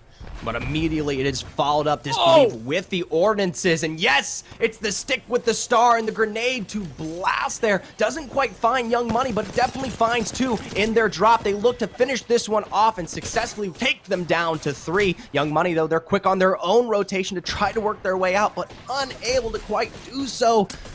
Just find themselves on top. They have to take the they had to take the high ground immediately and ended up getting stopped by Totem for right now. This is giving you a chance to come back over the top as Future Perfect. We've already seen them play perfectly, and now we're gonna get to see it one more time. Young Money Guild, with no option but to take the portal right into the waiting arms of Future Perfect, are gonna serve themselves up on a silver platter and give Future Perfect the win. an absolute immaculate control of those final positions there from Future Perfect, and keeping all of the raring dogs at their own odds there, especially in those last moments. You saw teams trying to find their way outside, trying to take that level of high ground that Future Perfect were able to hold out against 5 separate squads there. So well deserving of taking this one out. Future Perfect's run started pretty late as well. When Scars took to the skies initially, I think that was when Future Perfect really got the chance to farm, because so much attention was pulled away from them and towards the team on the ground. They cleaned up those kills. Guild then tried to push them on the high ground, believing that they were weak. They were not. And it just snowballed into so much KP for them there. They got a res, and then somehow being able to work their way over into the snake ended up with so much more KP as well. It felt like they were just always in the perfect spot to be able to contest, and Future Perfect really did have the best read on what was a very, very unusual ring. I gotta say, I know you brought it up earlier. Where has this Future Perfect been? Before this week, Dia, they were sitting in the top 10, right? They were in position for those extra points to work with already into playoffs. And yes, coming out of rounds 4 and 5, they did find themselves dropping, still holding a grasp on to playoffs.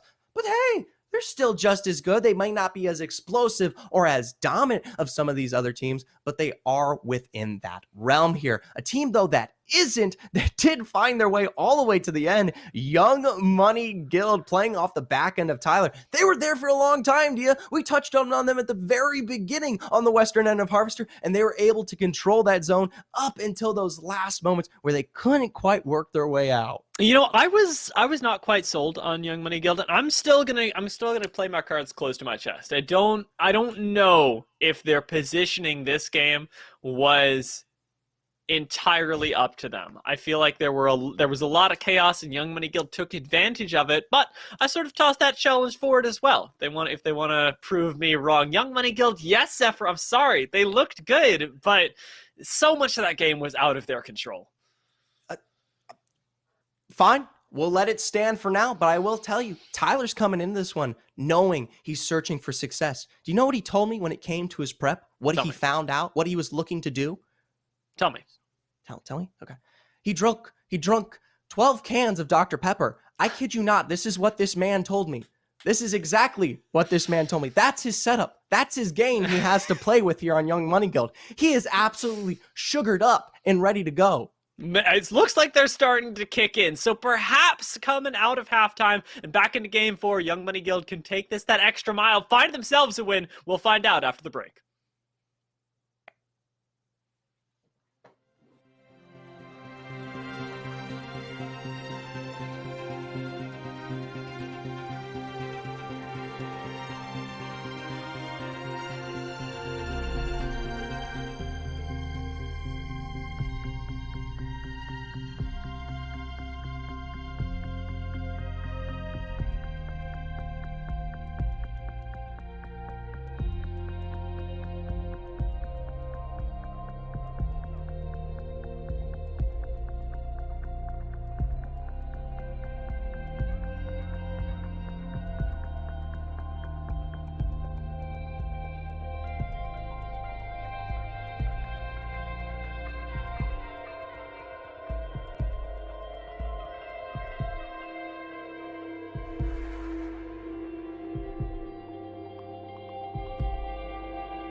What's up, guys? Welcome back. We've made it once more through the halftime and now are preparing for the final 3 games of the day. This is when it really comes down to the wires, Zephyr, because we talked about how these teams have so much to both win and lose today. Let's see who won the most coming out of the last game.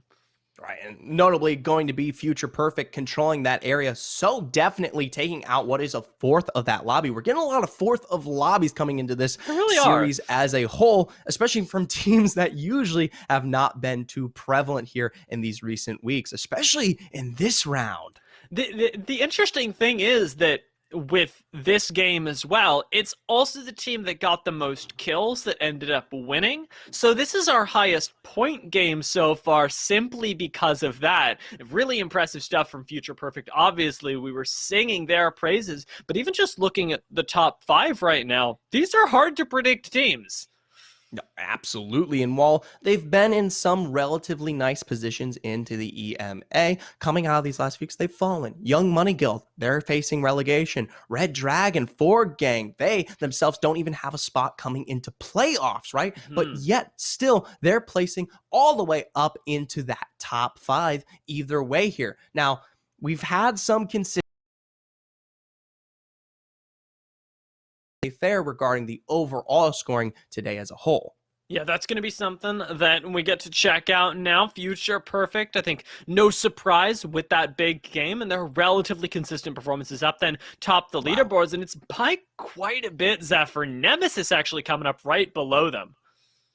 And these teams are all ones that are still shooting for their spot into playoffs. Not quite the extra points. These are these last bits where they might find their way onto that major tournament where they will be competing for the larger sum of that money here. So definitely a nice sight to see coming into our final game here of the split. Let's jump into that 4th game of the day. With Nemesis and Totem bringing up the rear, it's worth noting that neither of them have actually won a game yet. So in that 2nd and 3rd place, they could take the top title away should they just be able to find themselves that one extra win. And they're going to have a chance to do so this time, once again, returning to the South, the kingdom of major pushers today. Let's see if anyone can wrestle this title away from them.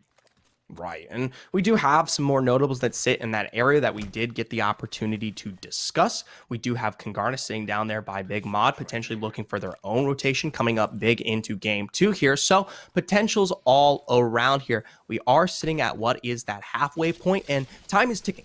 This is when you do see teams begin to kind of not so much wake up, but know that there is more prevalent things to have here on the world's edge. That means finding that kill participation to bolster your score as much as possible. So the risks definitely become a bit more plentiful. Yeah, there are going to be a lot of teams that are itching to pick up those last couple points. 4th game in, like you say, does really put the pressure on. And Future Perfect, one of the teams that can relax a little bit more, although not like this, not if they're starting off this way. Phoenix Legacy, their foot was really on the gas, and they end up finding the first knock, the first kill, the first blood of game 4. Already there, and there's more to follow. Disbelief down all the way out there. Now Maliwan and Ozis, while they do find themselves into controlling this high ground here, which is very good given that there is not much to work with when it comes to landslide, have to make their own take into getting this revive off here, and they do have this one to play through. And definitely, I would assume they should, knowing that there's not many resources on any team right now. You would essentially be starting this one out off maybe a few seconds later, so not the potential third party as Phoenix, yep, they're already pulling very far and all the way back here towards count. So we're gonna get a full res off of that Phoenix Legacy choose not to push, and honestly, I kind of like it. You artificially increase the amount of kills that are available in the game. You get yourself some early KP early on, and while it may not be the thing that will win Phoenix Legacy the game, every point matters at this stage, and with them having their own rotation down over through the south end, through the train tracks, we'll see how that ends up working out for them. Major pushers, however, already in the south, this time over by launch site, not choosing to go over by dome, have found themselves chunked out pretty darn heavily and with not a whole lot of loot to work with. Right, but they do have this building to pull back towards Cleveland Fiteau. They are getting a bit more aggressive on the front to see what they can put out here in terms of damage and maybe find the knocks that garner them successful points to keep them on the board here. For now, though, the positioning is absolutely perfect. This is one of the best buildings to hold out of this launch site area. Yes, you have to temper your backside there, but overall, there's many more spots, especially we can test a bit more east towards that hill, given that the zone pulls towards Dome. That will be higher market.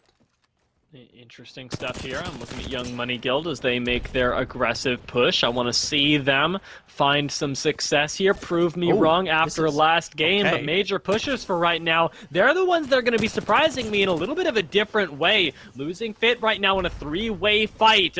Red Dragon is the one that comes out on top of that. With Top Dogs getting involved, they actually, in a way, cover major pushers on their way out and end up swooping in for these kills. Do they continue on the chase, however, because Fito isn't healed up just yet. Major pushers need to stay safe. They already experienced that risk coming very, very close to death a few seconds ago. And they gave up quite a hefty position to do so here. And while, yes, they look like they come out much more healthily as Top Dogs finish this one off, this rotation will be massive here. If they find their way out and into a good footing out towards the western end of Dome, congrats, it's success. Maybe they don't come out with as many kill points as they may have wanted, but still just as good here, as I believe Red Dragon is officially down and out for the count there with that last drop. Yeah, Top Dogs really showing up quite early on as well is unexpected, to say the least. Top Dogs have always performed well, but to see them involving themselves in fights this early on into the game is very surprising, and I want to see if they can continue that momentum. I talked about them as a momentum-based squad, and the last time that I did that, they ended up picking a few kills and then ultimately sort of sputtering out. Given the fact that they've hit their stride so early on into the game, I wonder if the same sort of course of action will happen where they've only got a few minutes now until they ultimately go down, or whether this time we'll have a little bit more consistency on our side. Scars, another squad that has struggled with that consistency in a bit of a different way, or taking the major pushers approach, coming around the back end of Dome right now and seem to have controlled it entirely with RPR taking a nice bit of damage, though. He's going to retreat back to the team, and Scars won't be able to cover as much ground as they normally do. Remember, this is where we saw Scars in game one. They were holed up in exactly right there, that bus. And the problem that came out was the fact that even in the face of several ordinances there, they were so low. And once the take finally came through, that was it for them here. So to see them a bit more, I wouldn't say aggressive, but more proactive on the rotation this time around shows me that they've learned a lesson from coming out of game one just today alone. This time they don't encounter nearly as much resistance. It's been one team here, a little bit there, but no big chunks, no major 3v3s. They're thinking about this one in the back, though, and I believe that should be major pushers. Instead, going to decide not to take it this early on. You know that third parties are arriving, and as we already talked about, when we pulled it down south earlier, so many teams arrive here so ridiculously quickly that it's not worth gambling your life when you could just be third-partied by a team waiting in Dome, such as Young Money Guild. Well, for now, Scars, though, they've got to find themselves into some semblance of positioning there. I think that one's a little bit more open, and while I like that they're not holding themselves up this time around, that's not much better to work with here, as especially things tighten up, like you said, once those teams come into the rotation. Yes, you've got the overarching Dome to work with, but there's going to be other teams contesting for Southside just as much as you are. Yeah, one of the things that is really important. Holy Lord, 6 squads nearby is absolutely terrifying to see as a crypto. Sorry, I've been playing a lot of crypto recently. I saw that banner and I panicked a little bit in my heart. Well, either way, it gives us the notion that the action's already prepped and ready to go here in the Dome area, and I'm far from surprised. For now, though, Young Money Guild, they find themselves in a nice spot, which this is very similar towards that first game. They were already into the core end of that zone very early on. And while you may say they were a bit lucky towards some of their positioning, I still, of course, hold out hope for this squad either way here. We'll see how they fare as the zone continues to tighten up and whether or not they're able to take the 1v1s that they want. For now, though, Guild, Maestro on the aggression. Horizon on the backside, able to find a double pump with the Mastiff, finding another knock onto Sonya there. Celta and Horizon, they're going to finish this one off with one more take. It's only the last remaining member, and yes, Maestro's down. Maestro going out here is big, and at the hands of Guild as well. We talked about these guys as two favorites, and now with this fight going this way, Guild actually may be the ones that are starting to become a scarier force later on into the game. And again, with the gold shield providing them a lot of sustain right here, they're going to continue poking their heads out, seeing if they can get damage here and there. We know, however, as well, that a launch site can get extremely dangerous in zones like this, and I like the position that they ping. Just south of them, It's where 69 IQ were holding earlier. Guild do not have exactly the same composition, don't have the same staying power, but what they do have a lot more of is flexibility right now, and I'd like to see them take that height that, now that we see the map, nobody's actually taken yet. They have in fact, the dramatic irony of knowing that launch site is completely clean here for Guild to work with. I understand them taking the precautions, but they'll soon be graced with a little bit of luck as they find their way forward there. For now, they're going to close out what is the edge. They want to make sure that no one kind of plays into their backside just yet, and make sure that when they do find that rotation, they don't have to worry that anyone else will be coming anytime soon, given that there is only that one entrance from the western end of launch site. So that might be why they may already know, but they could be holding off to make sure that it is guaranteed. Yeah, there is another squad in there. I believe it was 69 on IQ that is also in launch site.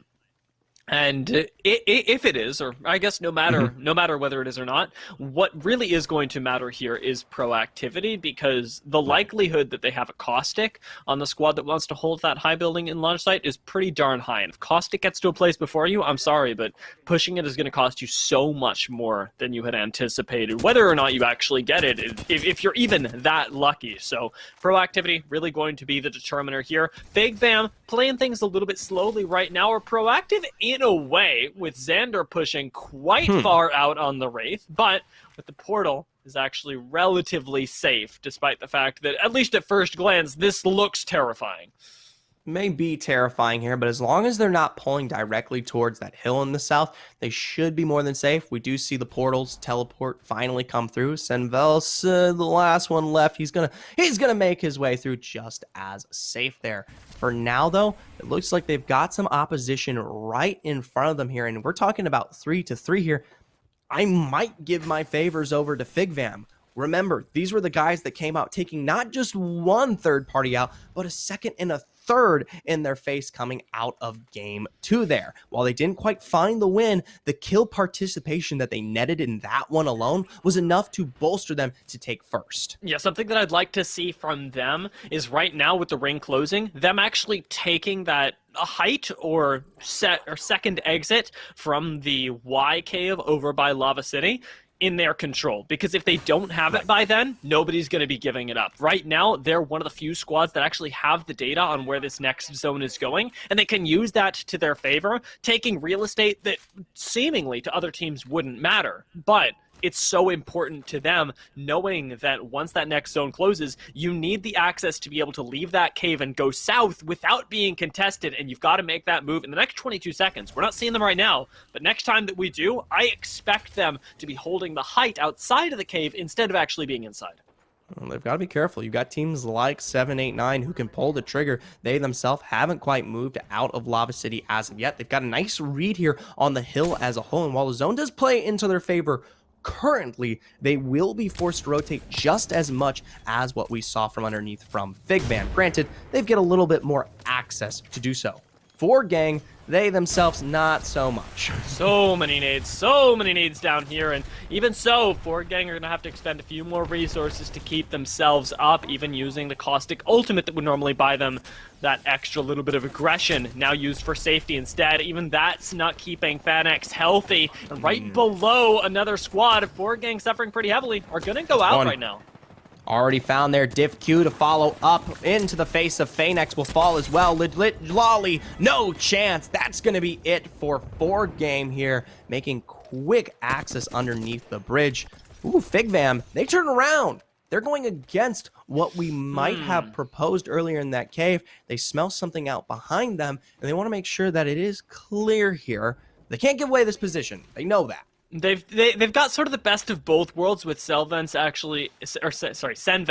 able to push out towards the top and get them quite a bit of safety when it comes to any teams that would be over by Lava City. So in a way, they get to do everything, which feels kind of like cheating, but we'll take it for now. As Future Perfect, one of the squads in launch site, is going to have to move a little bit further in now that they know where this zone is pulling.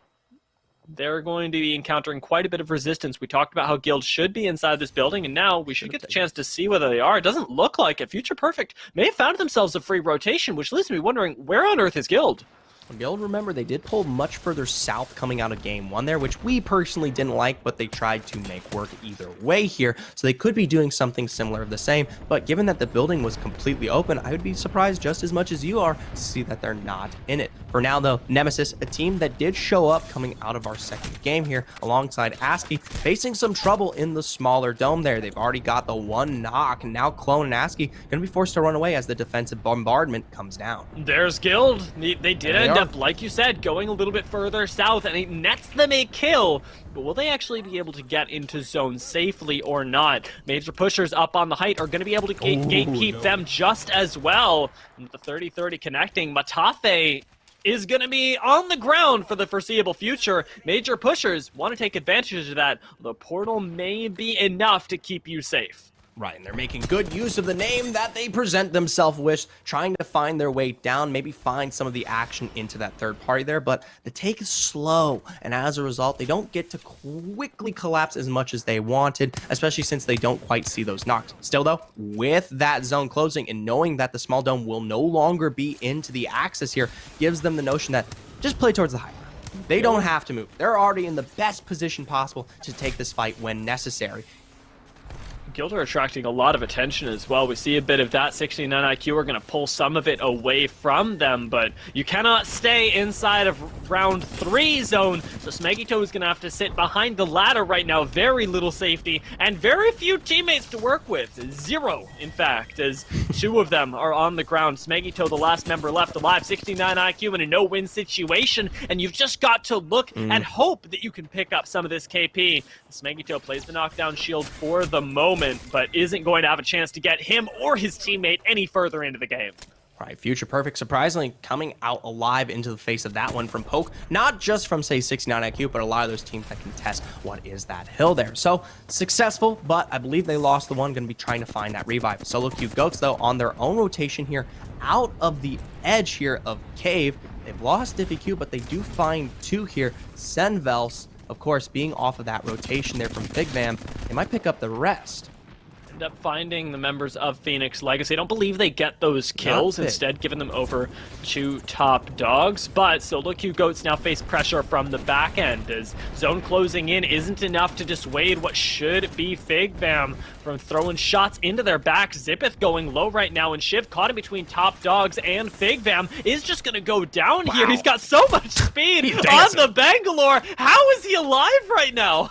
Able to find his way through just a little bit of that poke. Zippeth not quite as lucky. Now Shiv approaching this dome area. I don't know if he's going to survive for that much longer here. He's got the through just a little bit of that poke. Zippeth not quite as lucky. Now Shiv approaching this dome area. I don't know if he's going to survive for that much longer here. He's got the full shields to work with. Gonna try to get the med kit off in those last moments. But yeah, Fig Bam, that's more than likely pulling out from them successfully on that one. It looks like, though, top dogs not quite as lucky. They're falling here. Yeah, and partially due to the unfinished members of Phoenix Legacy. Sabs ends up finding the knock, and good stuff from her, but Fig Bam in the meantime are making their own rotation from that low ground up onto the height. They go straight for Dome and straight into the open. This high ground is still very, very exposed. Until that next zone closes, they can receive shots from every single angle. Hopefully they find themselves kind of into that second story structure that is that dome building there. I know we get a little bit of some tiered cake action sometimes when teams do drop in there, but they've got to find their way in. For now, Future Perfect, we talked about them. They were down all the way out by small dome, but they found successful kills, and now the rotation hopefully to be just as good here. The zone going to be pushing them that much further forward as, oh my god, Tyler's name lights up the kill feed. It's once again Young Money Guild coming up up big. I don't know how they do it, but they took out Scars as well. So crazy that they ended up doing that when Scars had such an early rotation, and major pushers getting low as well are going to be able to get the res off. With Cleve not having the bubble, these heals are generously given over to them. Thank God that they've got the little bit of cover provided by the Caustic, but even that may not save them. Ranches ends up going down. Fito's still healing right now, and just the Caustic ultimate, the Nox gas, would keep them in the game. You're still eating a lot of damage, and you've got to expend that sooner rather than later, because these squads are going to push up onto you. Fito can't do it anymore. Major pushers have just lost 2 members, and with Cleve not having the bubble, they have no safety. Cleve on the other end of the wall. We saw it in game 1. This time, not quite as lucky to play to the Dome's favor here. Major pushers now out also as well. We did see Rebel, I believe, being taken down in the midst of that fight, as Guild looks like their own tussle is going out against Totem here. Looks like it's not going too much in their favor either. Totem, one of the squads that are sitting pretty high up in the standings without actually having won a game yet. If they can wrestle this one away, that would be massive. But so would it be for Rats to make it pretty far. They've had a really difficult day so far, a really difficult season, but they're still alive and in the top 8 at the moment. So is Shiv, which means that we'll be going to top 7 as soon as somebody notices this Bangalore, you would think. Hopefully they find their way through at some point. Shiv here playing towards the smoke. We got to see the dancing from earlier. Still successful for now. I believe, yep, throwing down what is that Rolling Thunder. Going to try to make this one work here. Not as good as that bombardment, but should give Shiv enough time to find rotation. 789, though, they far out on the backside here. Finally making their way out from the outer edge of that dome, playing around the little cover that they have here. Rebel ended up finding Shiv in the meantime. It was really a question of time, and 789 defending their backs at the moment do have a lot to focus on. There are multiple squads that can threaten you, and the squad behind Dome is one that I'd like to see prioritized, especially because right now the engagement is happening on their terms. 789 are losing a lot of momentum, and especially with that Dome going down, they're in big trouble.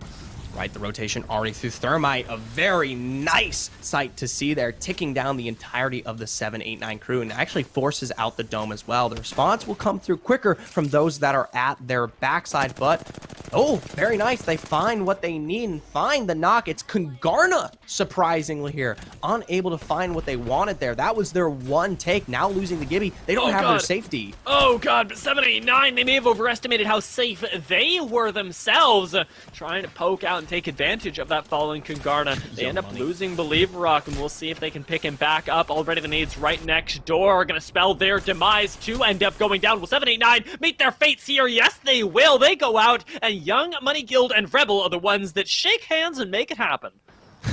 Young Money Guild, I touched on at the very beginning, Dia. The zone, yes, it has played to their favor, but the level of control that they pressured out on this entire area has continued to come back and benefit them again. Very similar to Game 3 here. And while, yes, we do see a bit of those ordinances and the pressure constantly being thrown out here, no one has quite taken it away from them yet. Speaking of which, though, Kungarna, the follow-up here. They don't get that kill. What? How did they not get that kill? Oh my god. All right, well, that is a rat. I believe the rat of Nemesis right now. So the only thing keeping Nemesis in the game somehow is still alive.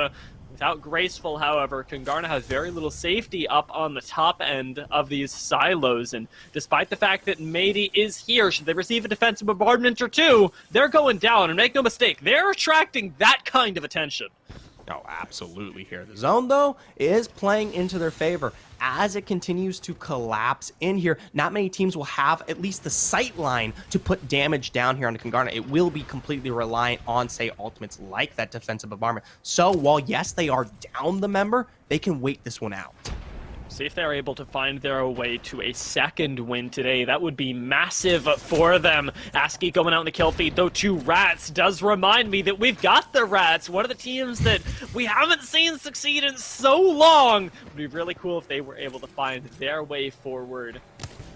Right now, Kungarna, the ones, though, that would stand between specifically Rats and a victory. Zone starting to close, and Rats are looking up at them. Who's going to win this straight-up fight right now? Kungarna only have the little bit of cover provided by these traps, and even that's going away. The EMP comes through, and Kungarna are naked in the sky. Naked in the sky, no shields to work with, and on their drop, immediately we see Wamamedi fall here.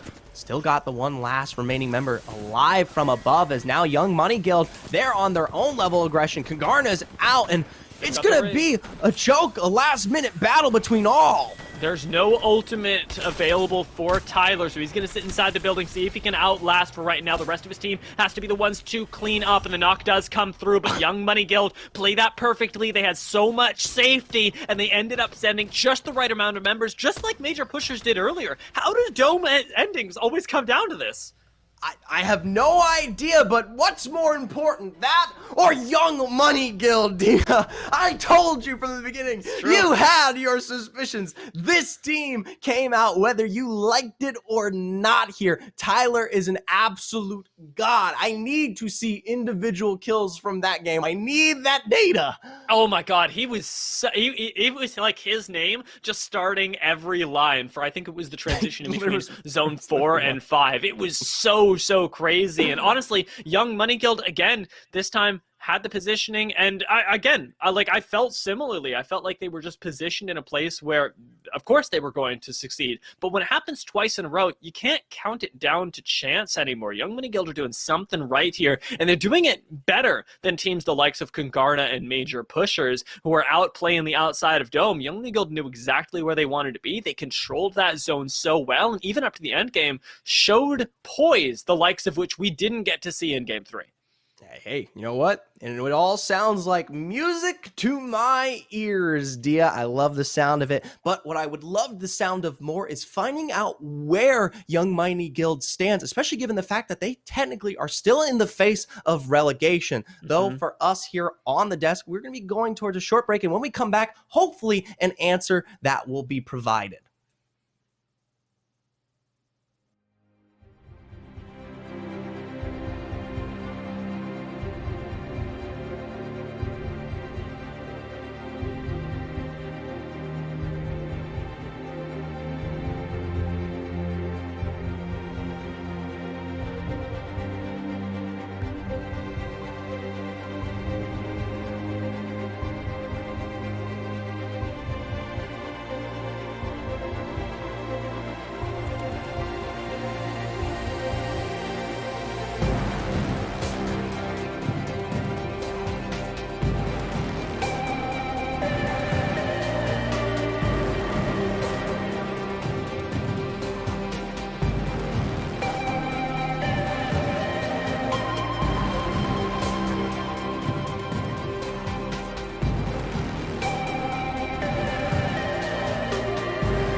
Welcome back, ladies and gents. So we have made it once more to your screens. We got the 5th game coming up in just a minute. We're in our final 2, Zephyr, of all of Pro League Split 1 so far. And with Young Money Guild taking a big uptick last game, the stakes are high. They've got to place 1st or 2nd overall throughout the 6 games today to make it out of their spot that is currently up for relegation. And to find out whether they can do that, there's no better place to look than how many points they got last game. Right here, coming out, they may not have been as aggressive this time around, but they still found the win, putting them with a full net of 22 to work with. I gotta say, that's a lot. I don't know if it's enough overall to put them in position where we want them for 1st or 2nd to qualify for Split 2. But if they keep it up, games 5 and 6, I could see it in their future. Not too far behind, though. Future perfect. Just as good this time around. Tying right there, what it looks like almost, for 12 there against Rebel into this one. Not as much of a point score to bolster compared to their absolute dominant level of control coming out of Harvester into Game 3, but still high up. Yeah, plenty of kills for them, and it seems like the more towards the center of the map it is, the better it is for them as they picked up several kills in the first couple of zones. What's catching my eye as well, Nemesis and Totem, some of the ones that were in the overall leaderboards coming up on that 1st place spot, now had pretty difficult games. So I want to see those overall leaderboards and see where Nemesis, Totem have placed themselves, as well as where Young Money Guild have found themselves. Right now, 2nd place is exactly what they need. They are in it to potentially win it here. Young Money Guild just where they need it right now. This is absolutely absurd. Coming into today, Tyler admitted, he said, we know it's going to be tough. We are just putting this one together in our last moments of Pro League, but still, he is experienced. There is a wealth that comes with bringing this man to any team. Combine that with some level of control from the rest, and you've got an absolutely dynamite performance here in our final series. Think about how crazy that would be to enter the very last possible day of Pro League and then to be able to avoid relegation by placing 1st or 2nd. That would be a story for the ages, but it is so close. And with Young Money Guild picking up that last win, one of the things that is so present here that we don't get the chance to talk about too much is how much EMEA has its differences from North America, because the thing that is really shocking about EMEA is specifically today, it's showcased so well, is its level of parity, where Young Money Guild, a team that literally has had 1 point for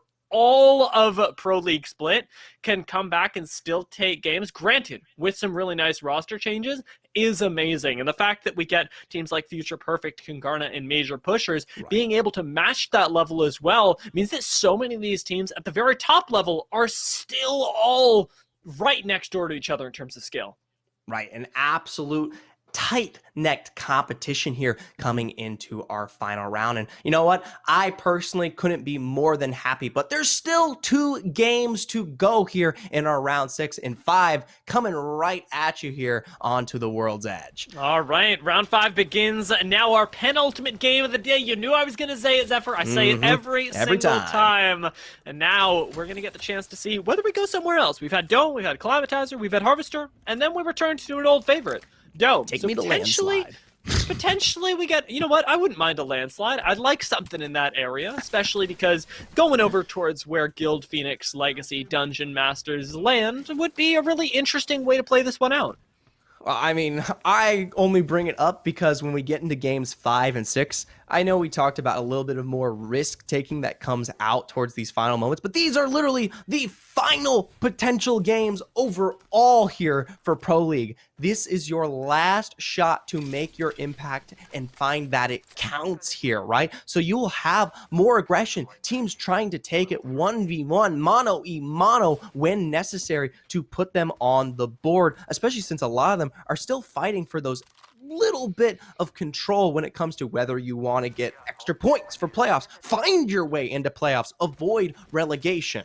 Let's take a look at how Young Money Guild end up playing this, because Zone's actually pulling really darn close to them all the way up into Fragment. This should give Young Money Guild a choice rotation, as they've been so good at predicting zones already, and it should also be enabling other teams like Scars that, while I've hyped them up, haven't exactly gotten those wins just yet today. Yeah. Major pushers coming from Harvester as well should be one of the squads with first dibs, so I want to see going into this game and into potentially zone 3 and 4 whether the spots that these teams will prioritize actually end up paying off.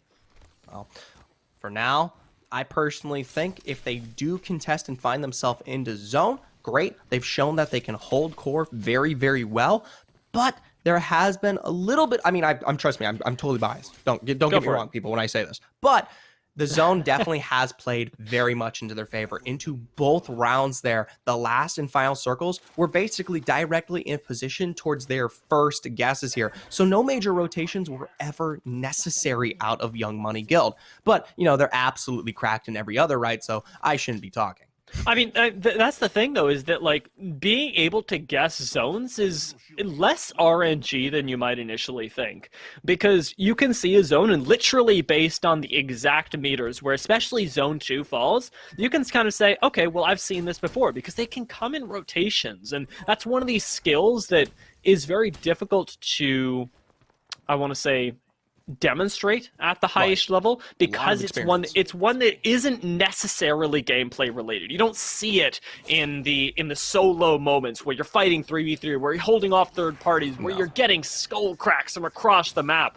But it's the thing that ultimately determines a lot of your consistency is the research that you're putting into the game, and that at least seems to be at a very high level for Young Money Guild right now, and it's the thing that's let them be enabled in so many other ways.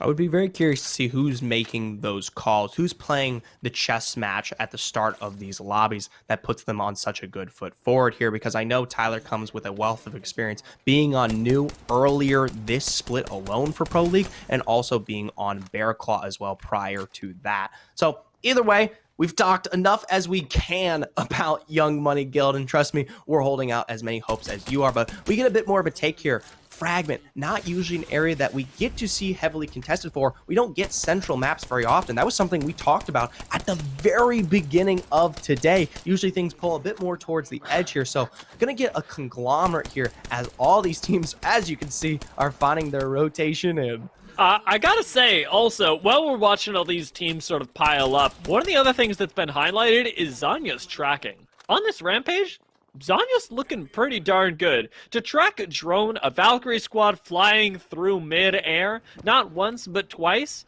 that's some pretty impressive stuff. You're landing hits, you have my respect. Zanya, I want to see if that can take 7, 8, 9 all the way, as they've already gotten pretty darn close, but that sort of level of micro is impressive. You don't get to see it every day, Zephyr, and I'm happy that we get that treat.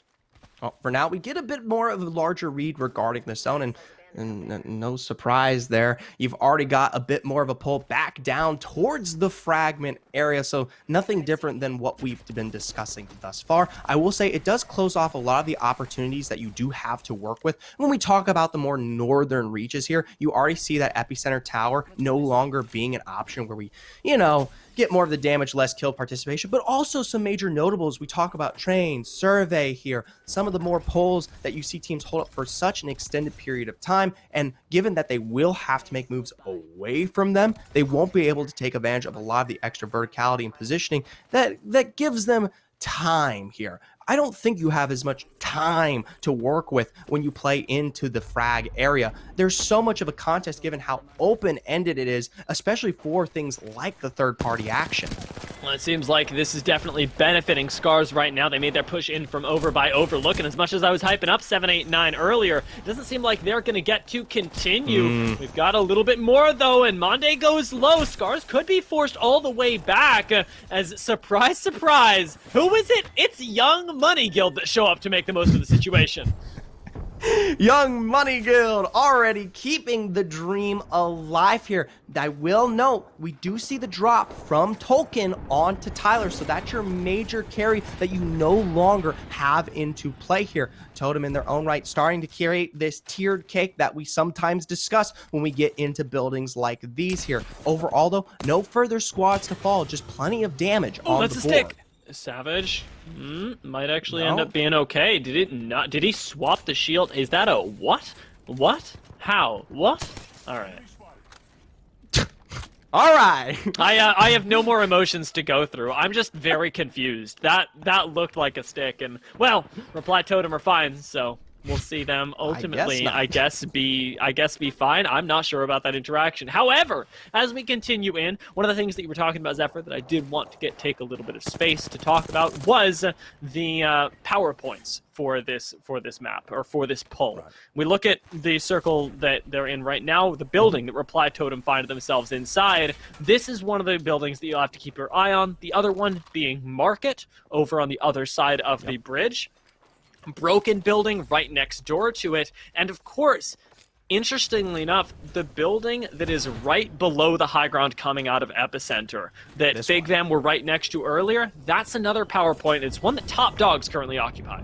Right. Top Dogs, though, they are in the face of Guild here, who has made heavy rotations out from the west, and they've already dropped the one. Could be looking to follow up. Granted, I don't know the full state of this roster, as it may be that they are contesting not just against Top Dogs, but one more as well, given how many teams are able to congest within this area here. So, yes, they do get the full thirst onto 0-0, which is definitely a shame to behold, given that is your main fragger to work with onto Top Dogs here. But given the pacing of these other rosters around, they can't quite pull that trigger just yet. Respawn is incoming, though. The power of the crypto really showing up here. We'll see if 0-0's able to get back to the team in time, as a res like this, especially in Fragment, is really risky, and Top Dogs are trying to hold on against so many squads pushing into them. Guild right now walking right in. Matafe finds Rube, and now 0-0, after being rezzed, is the sole remaining member of Top Dogs. He finds his way out, even at the expense of that revive, and we'll probably see him wrap for quite some time. For now, though, we definitely pull this one back, give us a bigger notion of this zone. And while I did say it pulls down a bit more towards the Fragment area, you're still trying to contest for a bit more of the northern end side. You don't get to play more towards the train line that contests towards the south, and the hills that do garner a little bit of safety. So more even footing for all of the teams here. Yeah, fascinating stuff. Forg also coming in from the side.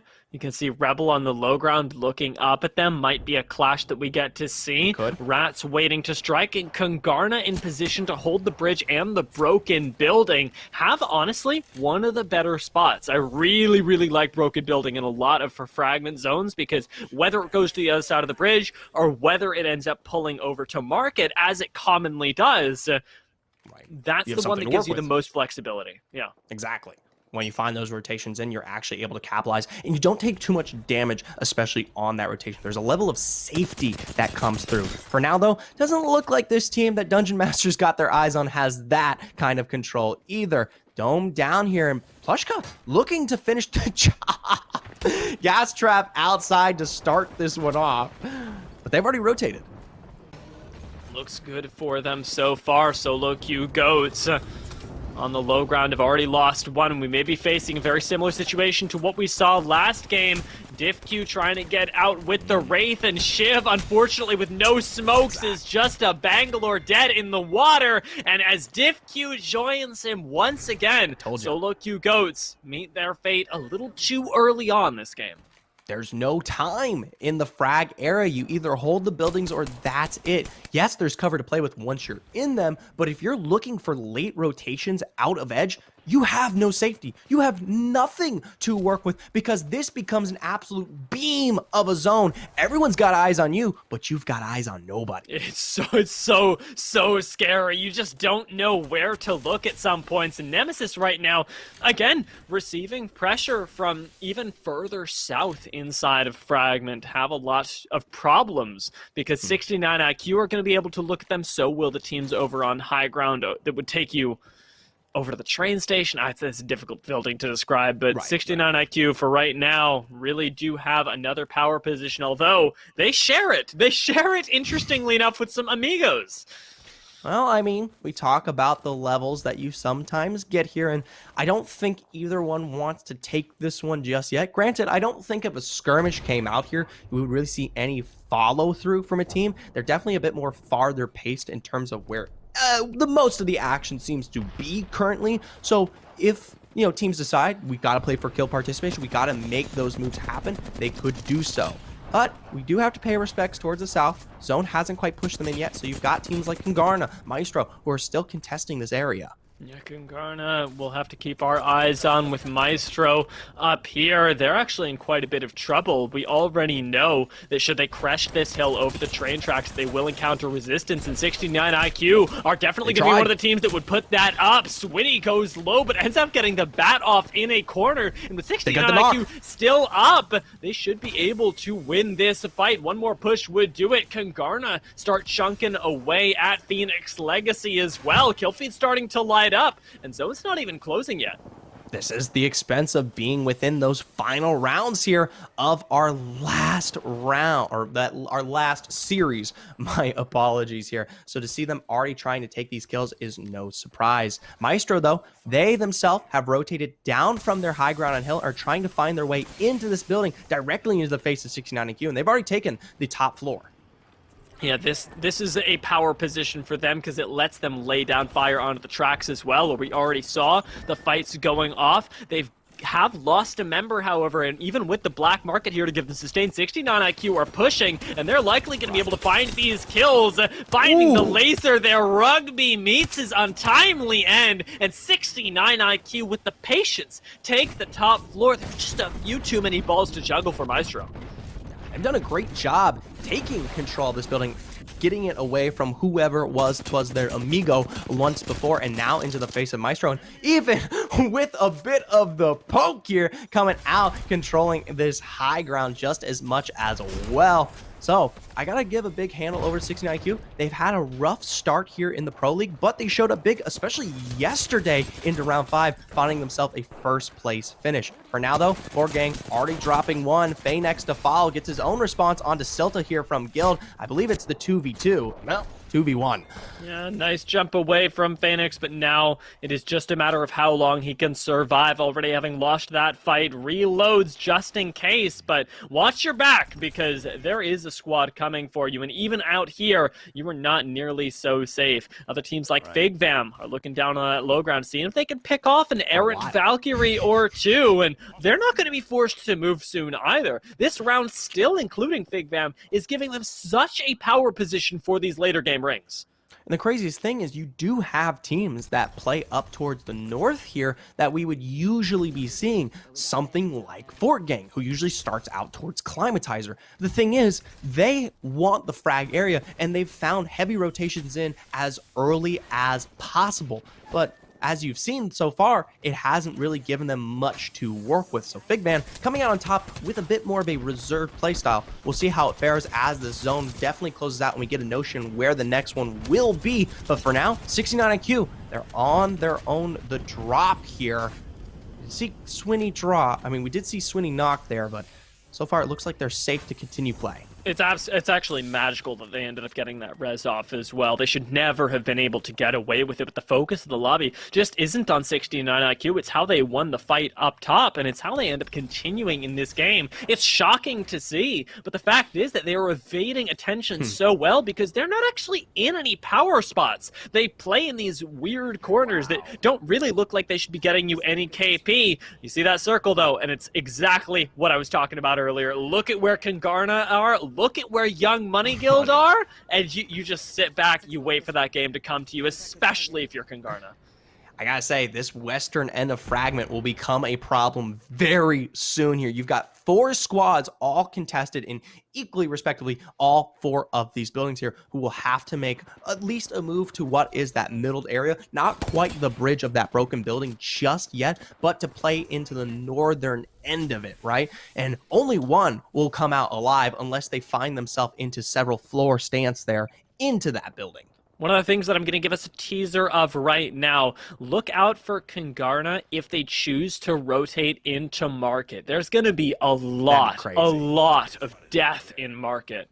But if Kungarna push it, they've got to be absolutely certain on their timing. They lose one member, and they're out. Market is a death trap, and it's so many teams from Broken Building will get tempted into that fight before it's actually their time. So that's the one fatal error that I'll warn us away from before we even start seeing that zone close. And don't forget, if they find their way in, you know who's just right behind them, looking to finish the job? Young Money Guild here. For now, though, zone 3 seconds away. We'll start seeing these teams. You've already seen them move as far east as they can, but guys like Nemesis are down and out already. Clone, no shield to work with, finding his way outside. He's dropped as well. ASCII, the only remaining member here, does find his way into zone, but who knows if he'll be able to keep this rat spot up. Yeah, this is an unlikely one, especially with that notification coming through. Kungarna jump around the corner, end up taking that kill, and Future Perfect are going to be able to clean up on the way in either. A major push went off over in the west, but now Future Perfect,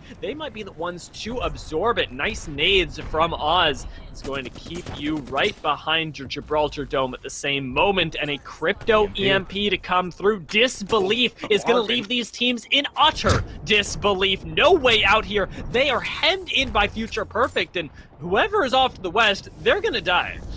Oh, absolutely. We talked about how it's such a congested region, and even still, while we haven't quite found those knocks, they're in no position to make the rotations when necessary. Future Perfect, being the primary gatekeeper here, is looking to work their way forward. You see how they've got the double angle split already to try to find damage from both sides there. They've got to be careful, though. Their backside is nowhere near safe. No, Kungarna are there in their own fight, trying to hold that off, but Guild is a team that has market open to them if they can only survive this. It seems like right now it's more bullying than anything else, but Horizon is taking a lot of harassment from far away, and they're not going to be able to loot up too quickly, and you actually end up losing when Silta goes down, and it's to Forg Gang. Phoenix ends up finding that knock and goes right back to ratting, leaving Guild broken right now, and unfortunately having to jump in and recover still is going to leave them on the back foot and make them unable to third-party market. That's an incredibly risky move there, but you've got to do so if you're looking to play into the later ends of this one. For now, a nice bird's eye view. We always love our cryptos giving us the lay of the land here.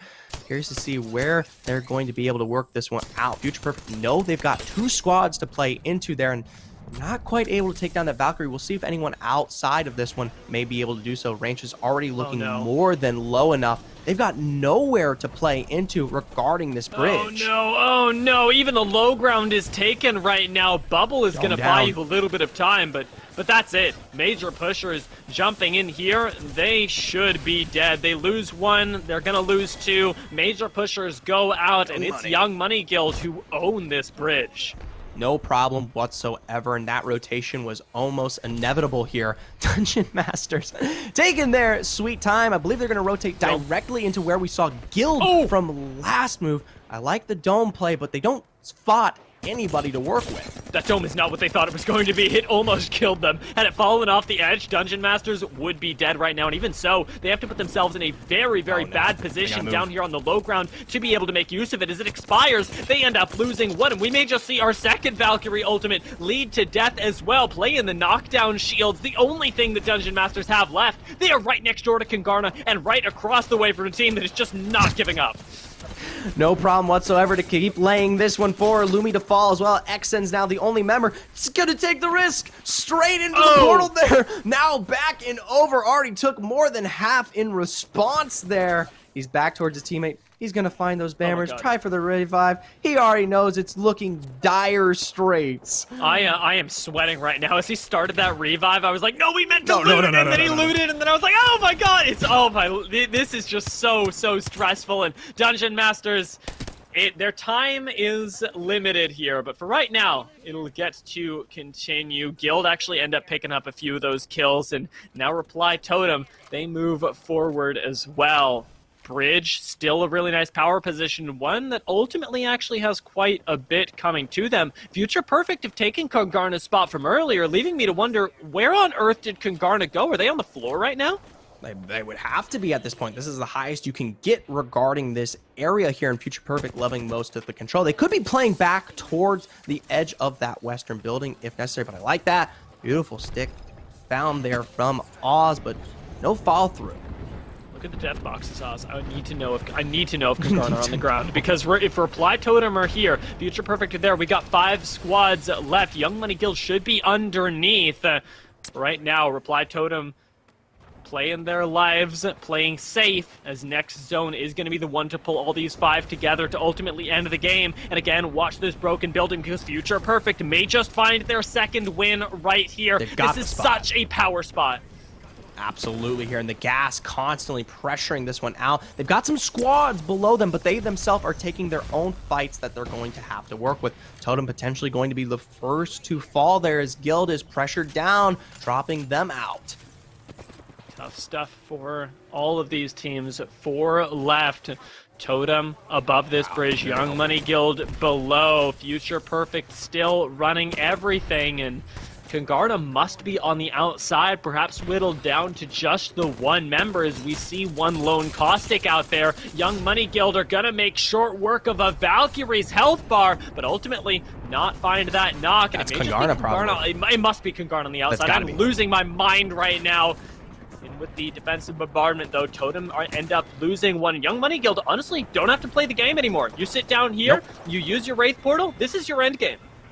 It has to be, but the portal's not playing into position that they want to work with there. They send up Nex and Evoke to try to pull off some successful kills in the face one, but 69 IQ, they're the ones with the rotation that find the success, and on their way back down, they pick up Tyler as well, finding their way to a victory in Game 5. Oh my god, they should have, oh my god, we've seen that before, but with Young Money Guild looking like they were in control of that game, 69 IQ steal it away with a very, very risky play. Dropping down to the low ground could have very well cost everybody their lives. Yeah. To clarify, just so everyone knows, I believe Kangana was down and out very much earlier on there. It must have been Future Perfect that took them out. And they right. So Kangana, that was 69 IQ who was contesting what was that southern edge, and them climbing up onto the wall. Somehow, Totem and Future Perfect went boom above them, while we had Young Money Guild try to contest just as much as well, and they didn't come out on top. 69 IQ was literally a full 3-man, I believe, into those final moments, which I gotta give them heck of props, man. We come into that entire game. Remember, we started this one off with watching 69 IQ's control of that entire southern fragment area, how they leveled that building, kept off teams like Maestro, like Kangana from finding their rotations. Yeah, I am very shocked at how that game ended up playing out, but nonetheless, we got a new winner here for our final day. 69 IQ, they end up pulling out the individual W, and we'll see how many points that got them after we come back from a very short break.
Ladies and gentlemen, welcome back, folks. We are popping in to what is now going to be our 6th and final game of Pro League here in EMEA. Group B versus Group D. All comes down to this Zephyr, and just before it, what happened? 69 IQ ended up finding a crazy win. How can the last game top that? We're about to find out, but first, let's take a look at how many points 69 IQ ended up getting.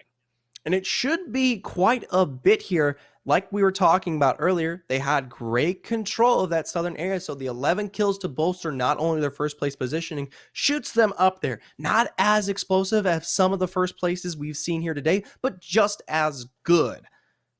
What's interesting to me, Young Money Guild, keeping, I believe, in contention for that second place spot, as we're going to get the chance to see in the overall leaderboards. Right. They are the ones not there. They're the ones with the most to lose right now, and Nemesis got whittled down pretty darn early. They kind of went missing that game, a lot like Kungarna, sort of bamboozling us, but a little bit earlier on, and that's going to mean that hopefully Young Money Guild maintain their spot. Let's take a look at those overall and confirm it. I don't think they will, but hey, I can't do math. Young Money Guild, they do keep their hands on that second place positioning here, just in the realm right below Future Perfect, who they themselves also picked up 11 coming out of that game. I will say, it's not all said and done, though. You've got Totem 69 now hot on your heels, and who can easily take this one away. Yeah, with a 20-point game, it is, like you say, so simple for so many of these teams that at the highest level can execute on these games. Young Money Guild need to once again play out of their mind. And what was it? Pepsi's? Dr. Pepper's? Dr. Pepper's is what keeps Tyler alive. All right, let's hope that one of those 12 Dr. Peppers with enough left in the tank. Right, and I want to touch on this too, because there is another team here that is definitely we should be looking at regarding overall standings. Kungarna, right? They themselves fell very on. We weren't able to track them coming out of that game 5, which we of course apologize for. But what is more notable is sitting in that 5th position, they are netting some crucial points that will hopefully keep them within the realm of playoffs. Remember, before today's matches, they were in 20th. Right? They're on that last neck positioning before getting completely wiped down towards waiting all the way for split 2. Yeah, and for those of you who are curious about the way the points will break down, it's the same way as our regular points do per match. So if you get first place, you get 12 points. If you get second place, you get 9, third, 7, 4th, 5, and right now Kungarna, sitting in that 5th place, are only getting 4 points today, which is pretty meager compared to a lot of their other competition, not just in this group, but in the other groups happening on the mainstream. I will say, though, this is a much better performance out of Kungarna than we have seen out of their other rounds here. So they're definitely showing up. While they do need more points to be a bit more stable here overall, don't chop this up as a slight, a bit of a poor performance. No, these guys are out of their minds, much more so than any of the consistency we've seen across EMEA Pro League as a whole here. Yeah, and sort of looking back at it, there aren't a whole lot of teams that have rolled over today. And when you're getting used to Pro League in the initial sort of weeks, we did see that happening every once in a while. Teams would clash, and all of a sudden you just be like, oh, well, I guess one team is just objectively better than the other. But today, it has really come down to the wire multiple times. It's made these games extraordinarily hard to predict because everybody, again, on the final day, and the last chance to push into playoffs, and the last chance to keep yourself out of relegations, people are pulling out all of the stops. Right, and coming into this final game, like literally the final 6 game, then we will see officially all the stops pulled out here, and this is it. World's Edge, baby. One last time here on the EMEA Pro League before we approach playoffs. Dia, I'm shaking. I'm itching. I can't wait. Dude, I'm getting shivers, man. The last game of EMEA Pro League, and it's starting right here, right now. These teams know it. We know it. The pressure is building. And who will come out with that last little bit of a win? Who will send themselves potentially on into playoffs on the back of a big W? It may just be 69 IQ because they're getting the zone pulled in a big way. That's got to feel absolutely amazing here for 69 IQ, especially playing down towards the thermal where no one has been contesting this entire day. So for now, we'll have to wait and see how they fare. They are prone to looking for those rotations when necessary, especially if they're looking to bolster their kill score. But we got to take our time, expend upon teams like Kangaroo, like Young Money Guild, who are still fighting for those last points just as much as well. Young Money Guild, they sit center of the map here. This isn't as bad of a rotation as for them either. They can easily find themselves into a good hold.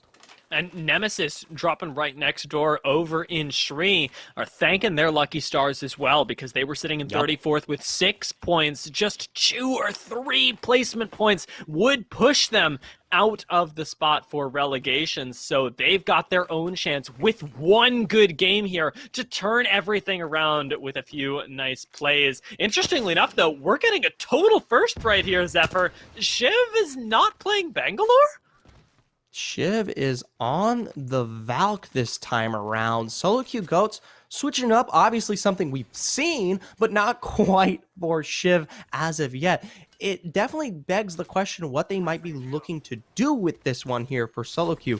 Remember, solo queue Goats, they're sitting in 29th. And while, yes, it's a little bit more stable, given that you have to come down to 33rd to find your way into relegation, they still need to bolster what is those 1 or 2 points that keep them above the rest there. Maybe sticking around, staying alive, finding rotation with the Valk, and being able to play those edge zones with the safety enabled from that ultimate for later on is the route they're going. But I don't know, Dia. I love the bullet dance from Shiv. You know what? It's fun to see, but especially after last game, I mean, we all understand it. Watching them try and make that rotation on foot didn't work out for them, and a new look may just be the thing that keeps them safe. And I think especially going into this last game, you are worried genuinely about dropping down into the 33rd spot when you know that teams like Young Money Guild have a chance at disrupting the standings as they are right now, when teams like Nemesis now have zone pulling to them and could pull themselves out of relegation. You're one of the first squads that would be in that line of fire to go down should enough teams that are currently in the red pull themselves back up into safety. Reply Totem, definitely a squad that wants to go out with a bang here. Not in too much danger, but landing themselves in quite a bit of it. Seemed like they could encounter some problems, and an Arc Star to seal the deal would really hurt. Totem takes quite a bit of damage, and they may just be our first squad to go out. ASCII here looking to follow up from Nemesis. 69 IQ in their own right, picking up kills from their own building here. It looks like Totem were finding their way in directly to fight against them here. So that was a bit more of a split take regarding who got those kills. But most notably, Totem right up there in the top 5 overall, now out. They are no longer playing for, or no, they're still in. They're still in. My apologies. Not going to write that one out just yet. But down to 2 members can be just as bad. Yeah, this is still really, really rough for you early on. And with 69 IQ able to pick up some of those kills with Nemesis right next door, this is the time for both these squads to be taken off. 69 IQ still have to play really conservatively, though, and are going to continue with the sort of G2 style of holding down in this south end. They end up finding Flesh, though, and well, that's an aggressive move from Slayers, but one that is more than justified. When you found Flesh, you capitalize, and he certainly will, taking out the rest of Totem. Totem no longer in play. That is crucial to the overall standings here. I know I already said it, but it can't be stressed more than that. This is a team that currently defends spots against squads like Kangana, like 69, who need as many points as they can get. To already be down 20th, round 1, is something I don't even think we've seen very much today alone. No, and it's deadly for Totem, but so many other teams are looking at that going, thank God, we have a chance to pass them. See if we can get up there. However, taking a look at the kill feed, it seems like Top Dogs may not be one of those as they end up losing one of their members. Cleve being the one to claim a kill onto Guild as well, while 789 hold inside of what is normally a really nice, safe place inside of Thermal. These scaffoldings provide you quite a bit of safety and a lot of flexibility come the mid-game. Ooh, Guild here. They themselves, though, not quite as safe. They're pulling back towards this building that we did just see 69 IQ out. They've already lost Matafe, their big boy here, and now Silta to follow. Horizon looking to escape this one out. Try to play off a bit of the mobility there with the Valkyrie. Gonna touch dips with a bit of the lava there and looking lower and lower, unable to find the climb that they want. Just barely alive there. Might have lost the Predators, but definitely does not look good for Guild here. No. Oh, it might not be it for longer. God. He got the bat off, though. He got the bat off. It just doesn't matter. 1v3. It was never going to happen. Guild, another squad to go out, and the pace of this game is so fast. We talk about how Game 5s normally increase. Every time that you and I cast together, we get to Game 5, and we go, well, now's about the time that things start picking up. Game 6, things can go absolutely bonkers. This is not just the 6th game of the day, but like we said, the final game of ALGS, and these teams are pulling all the stops out, getting really, really aggressive. Right, major pushers there. We didn't discuss it, but they themselves are also contesting for a spot. They are confirmed to make their way into playoffs, but they're looking for those extra points to work with. So successful kills there on to Guild, a team that sits, number 2 overall. Definitely has got to feel good for them. Now today they are in, I believe, 6th or 7th place coming out of our most recent round there. So definitely high up on the board and taking away a big spot that is available.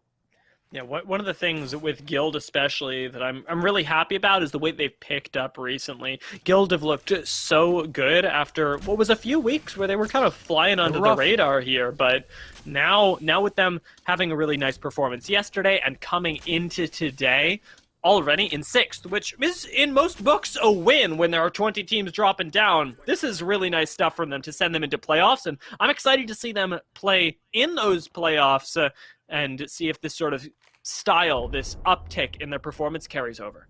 Right, and I will say, there is one thing we've never brought up today, the fact that you do have, of course, A and C playing out at the same time, right? And that is such a major point regarding where these teams may fare, because it doesn't matter. You could go absolutely insane in this final round, but still be out of the count due to some performances going on over there on that stream. That's, of course, occurring here on Play Apex currently. I believe we will, of course, finish, so you'll be able to see those scores after they themselves finish, but who cares about that? We're still rocking our own Game 6 over here. It's true. Solo Q Goats up on the high ground for right now. Surprise, surprise, playing edge as they always do. Interestingly enough, we're going to see a res ship go off as well right next door to one of the squads that we saw earlier. Red Dragon playing real risky right now. We've seen them poked out, see them running low on meds, but with Top Dogs suffering some more losses at the hands of Young Money Guild, we find out what that res ship was all about, and unfortunately, it was a resurrection that was only temporary. I believe Top Dogs is out. We did just see that squad number drop off of that kill there. So Tyler coming up large once again, continuing to grace his presence upon our kill lead there. We'll have to see how he fares. Might be bringing some attention towards himself, but for now, more kill participation that will continue to bolster their lead. Notably, you still have people like Future Perfect on the math, though, which is someone you're directly working against here. Look at Top Dogs. They've still got one Mimu. There we go. And putting us down to 17. I believe they should now be out. Rats also losing a member, however, and that is going to be a little bit more challenging, especially for the Solo Q Goats, who ended up picking up one of those kills. They're looking down from above right now, and honestly, have one of the better positions and I don't say that a whole lot about Solo Q Goats. This Valkyrie seems to really be paying off for them because they've got one of the best spots in this zone pull. This is a very hard spot to hold on to, though. A lot of teams do find their way into rotating down here, but when we did take a look back towards that zone, it looked like, World's Edge was clear. Oh, the Valkyrie is coming through there, down towards their south, and they're going to be able to contest however they want, given that it's not playing directly into them. Ooh, granted, they actually might just find, yes, the knock. It's 4 game coming from all the way up north, baby. With that knock, you want other teams to come in, finish this off. DivQ, a monster with the charge rifle so far, laid down the damage, and Rats come in for that third party, helping take out the remainder of Forgang. This is the Rats that I really wanted to see, but unfortunately, it's the Rats that is seen by everyone else in the lobby, with Solo Q Goats getting even more damage chunked into them. They do find themselves to a level of safety, but Solo Q Goats, now they themselves have to be a bit more safe. They've got to watch their backside. You've got teams who are still waiting to rotate in from that northern area here. So you've got a little bit of leveled control on both ends. You've got to hold all equal angles here, or else you could lose this one. Granted, we don't know where this zone might be pulling just yet, but this is good enough. This is as good as it gets for now. Exactly. Right now, it's a waiting game. As long as you can hold onto a spot that, as you mentioned, is really challenging, you should be good. But since the zone is, I will say, unlikely to pull here, at this point in the game, I think Solo Q Goats should be fine as long as they can watch their backs. They've collected kills in the front already, but behind them is where they need to be worried about. A lot like Red Dragon. Nicely pointed, as PKMK did go down, but the res is simple enough. Right, Red Dragon here. They've had some struggles today, but still coming out large here, surviving all through and through. They are confirmed at least to be making their way on towards our next split overall. They are in 24th, so only a few points could potentially net them a spot into playoffs, especially if we see teams like Kongarna falter. But for now, they're just staying alive there. We did see the drop, so definitely not something that bodes well, but their positioning is very good, especially since there isn't really anyone that could play at their backside now. I believe every team that was out of zone has officially rotated in. Yeah, and at this point, Rebel, another squad that really does only have the zone at their backs, are pretty safe as well, in a similar position to Solo Q Goats, but on the opposite side, and both those teams will sort of have a clashing of styles, be sharing a lot of kills, as Maestro are going to share this one with no one at all, finishing off major pushers. Ooh. And sending us down to 14 squads left. This is definitely one of our faster-paced games. We've just now started counting away at Zone 3. I was about to say, that's not good, though. Major pushers, that's one of those big teams we talked about overall who could potentially lose some of those extra points. And while it's not completely necessary, it definitely looks good into the face of playoffs. Now that they're already down here coming into our final round, we'll have to see if they stay alive in the face of the overall standings here. For now, though, haven't really gotten the opportunity to talk about this zone. It's once again going to be pulling even further south towards this thermal area. Some big areas to watch for. We, of course, got the major tower, something similar to Epicenter, maybe not too much kill presence, but enough damage. The tiered cake that you see just below there in that small dome area definitely becomes contested with 2 to 3 teams that usually find their way into that one. And of course, all the buildings that we get to look at here from Scars as they themselves make their rotation all the way down towards the south. Look out for Young Money Guild, though, because they've got an angle on this. You saw it right there with the crypto spotting out the charge rifle shots. Young Money Guild should be able to farm this up for the damage, putting you in yet another no-win scenario. So much coming through from Nex right there. This is a squad that is in one of the best places to take advantage of a pretty late rotation from Scars. Right, they are good for taking advantage of this late rotation, but I do want to bring attention to where that zone plays into. Remember, you don't have much access to when you need to make rotation over a bit of that lava fissure that is parallel right in front of you there. So while they're good right now, remember, you don't have much access to when you need to make rotation over a bit of that lava fissure that is parallel right in front of you there. So while they're good right now, remember, Young Money Guild has performed as well as they have today from holding core. The fact of the matter is there's nowhere to hold right into this one. So they're going to bide their time and maybe pick up the kill presence that you have brought up from Scars' late rotation. But when it comes to making that move, I am curious. This is the true test against this squad here. If they find success in making that rotation happen, then hey, they deserve it. They deserve to qualify for Split 2. Yeah, but it is going to be a sort of other fundamental that, like you illustrate, we haven't gotten the chance to to test just yet. Dungeon Masters are going to be testing the 3v3s right now. It seems they land almost directly on top of Young Money Guild, who I believe is split up right now. So maybe able to find some kills themselves, although very, very quickly, everybody grouping up and frags raining down from above. Well, at least tell Dungeon Masters, hey, you're not alone here, so get ready to fight for it. Yeah, you already see Tyler on his climb up here to look and capitalize, make short work of the Dungeon Masters team. Doesn't quite have that sight line available. You have a big split, though. Notice you've got Evoke and Nex both holding this opposite building here, so they're going to play back. They don't want to level that aggression. They don't want to take the risk yet, but I'm telling you right now, the zone's going to force it. Yeah, and eventually this is going to be something that you simply cannot avoid. There's a chance that Young Money Guild try and push up over on Scars, but it would take one heck of a portal to get them over that lava safely, and they may not even have the chance to do so because they're being pushed. Dungeon Masters are getting aggressive. In goes Dungeon Masters, trying to clear out their backside just as much as we need to see from Young Money Guild. They're going to try to pull the trigger, though. Instead of waiting this one out for the next minute on zone, they want to make sure that they have the level control early here. I like this. Tyler, very quick, and even gets the delete on the gas trap. One does not mess with Tyler, especially at this point in flip. EMP. I believe it should be ready, and there it goes, giving Tyler the space to come up. His shields are intact, but he takes a lot of damage coming up in the meantime. Scars are firing back, and Young Money Guild are going to be forced on the retreat. Tyler gets that Q off once more and is going to be able to retreat into the safety of his squad, but the rest of them are already out of the building looking for more damage. They're being shot from below, from the side, from everywhere. Dungeon Masters could clutch this out against Young Money.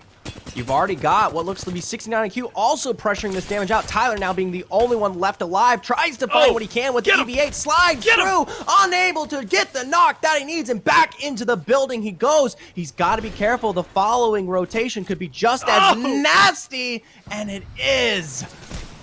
That was amazing stuff from Dungeon Masters. To be able to take that after eating an EMP as well is insane. But Red Dragon, there are another squad holding on for dear life, and it's in the favor of 789. That seems that things were going. Ended up, I believe, winning that one out. Well, Red Dragon were forced on the retreat. Brats right below them, solo queue goats as well, fighting this one out. There are so many squads piled up inside of Thermal right now that when one fights, they're all kind of fighting. Exactly. You've got 4 or 5 squads that are all contesting for the same area here. Solo queue goats, notably, you've got the one above, just touched on there. We moved away from it quite quickly, but I just want to remind everyone, now Young Money Guild, they're at the behest of anyone else around them in their performance. They've lost this one out all the way down at 13th, I believe, 14th. So they have no points to work with overall for their standings. You've got teams like Future who are still alive, who can still bolster them, as well as Kongarna, even though they themselves are facing some difficult times as we see that kill feed light up. Could still be usurped. 69 IQ after winning last game. Want to send themselves into the playoffs on a big W. If they find the second one in a row, it would be record-setting. Scars involved in their own engagement right now, just around this corner of the ring. Are playing with a wall as thin as paper, but seem to be making it work. Up here is a really nice angle found by Tai. Ends up turning into what should be a wipe. ASCII goes down, Robin goes out, and Scars win a 3v3. That's Nemesis right there for you. Scars, they found their rotation out from the cliffside and into successfully taking this fight here. Now, though, we pull back towards this zone. 69 IQ, a team that has been successful all through and through, cleaning up this lobby, will be, of course, forced to rotate from back whence they came here, which will be difficult, especially closing the gap on Fissure and into a bunch of those teams who are currently in position. They can gatekeep Dungeon Masters for now, and they've got Rebel right in front of them. But the zone is going to be such a difficult one to play. This scaffolding really paying off for the teams underneath it right now. But 69 IQ really need to find a crazy push down south to be able to make this work. Kongarna not going to be able to make it work themselves. Will Scars start finding the kills there? And 69 IQ, I think, rightfully take to the skies. Right, they know positioning could potentially be in their favor to look for here into zone. They're going to play a bit more further north, back towards the thermal area here, and not directly take it into zone just yet. And look at them, just wrapping through the skies, giving themselves as much protection as possible, but playing into a very, very dangerous area. Scars in a really good place, though. They're going to be able to absorb the entire lobby as they come out of that scaffolding. 789 still doing remarkably, taking down the members of 69 IQ. There are still 2 left, but the res doesn't seem like it's going to come in, and Slayers has to ditch, still eats an Arc Star, and gets a shield swap just in time, with Scars still hanging out on the outside. They watch 69 IQ fall. They watch 789 take those kills, and they wait for the lobby to be right in their arms. A team that we haven't brought up that's doing just as good, though, Maestro. But now, Scars, they look for their take directly into this one. They've got the Wraith portal available, tried to find the steal, but we're unable to do so, but still in great position to play around the back end of that corner, trying to take advantage of the recent fight here from Maestro, who is now potentially faltering here at the face of all this damage from every angle possible. That's the thing. You apply a little bit of pressure with that portal, and Maestro have nowhere to rest. Even now, taking shots from every which angle, are struggling even with this amount of loot to stay alive. This EMP is deadly as it chunks out so many people, and Maestro still staying in it for right now. May just walk through the fire and come out the champions. 6 squads remain, and they need to be the ones to whittle this down. And the craziest thing, 6 squads, but only 13 players here. There's not many full rosters that work their way forward, knowing that we have Maestro and Scars taking up 6 of that 13 there. That's going to come down to those 2. I'm telling you right now, and Scars is in a much better spot. They really are. Nobody else is out here to contest, even Rebel at the moment. We got a fun little peek at Taylor right there. Unlikely to, definitely unlikely to find the win as he gets spotted and will ultimately be taken down. Nice damage on RPR, though. Puts up a fight and ultimately doesn't give the kill over to Scars, which I'll count as a win. We just saw that EMP come through there in the major area where I believe you literally have the other 4 squads holding off for right now. I was a little bit quick to say it, but 789, they also have a full roster just as much here, and they have, I would say, the most contestable position against what is both Scars and Maestro here. The zone, though, will force them to drop here, and into the face of Maestro, that's when we may see these 2 contest, fight against each other, and then fall. For now, though, bombardment down. They make their move. Nice dome. Does get 789 at least down to the low ground relatively safety. Will Scars go on the hunt for a few more kills? They're going to find them on solo queue. Goats cleaning them up. 789 end up going down. We're down to our top 2 squads, and it's Maestro coming in to finish this one off. Scars are on the back foot, and Maestro swoop in from the side. Uno reverse card Scars and take the game. Maestro, in the face of so much pressure set up here at Thermal Station, still managed to find success into the last moments there of that round. We talked about it. They had 789 sitting just right above them. Scars to wait in the sidelines, just laser them out once they finally came around that corner. It didn't matter, Dia. They still came out on top. It was so crazy, actually, because they should have gone down when they were being focused by like 4 different squads, when Scars was applying pressure to them, but nobody actually finished them off. And to see them take that, turn it all the way around, now take advantage of the chaos that was happening on the other end of the ring. Scars did amazingly, but Maestro just had a totally different game going on. That has got to be the biggest spoiler today across the board. I'm telling you right now, games 1 through 5, Maestro was negligible, and it's crazy, especially from a team that is currently sitting 3rd overall. But this is, I quite literally put this down in my notes. Maestro can be incredibly hit or miss, but when they hit, they hit. These guys are in the position that they are because when they do come up big, it's massive. Several kill participations all across the board and complete dominance across the lobby. Now, I don't know if this was as explosive, but it is enough to shake up our overall standings once we do get those. That's taking away a lot of points from teams that are looking for more notable positions here. Maestro's is good. They're fine. They're going to make extra points, find their way into playoffs. They have no problem winning the world sandbagging that one out. Yeah, and what's really good about this is that they, like you said, get to play upset to so many teams that have worked so hard today. A really big question for me is whether Young Money Guild will be able to hold on to their spot, because my, ironically, money says no. After seeing a game like that, there are so many points that were accumulated on very consistent teams, including Scars and including Maestro, and including 789, who, despite the fact that they didn't end up finding a win today, had several really nice end games. I'm hoping to see more of the squad. Right, and we will.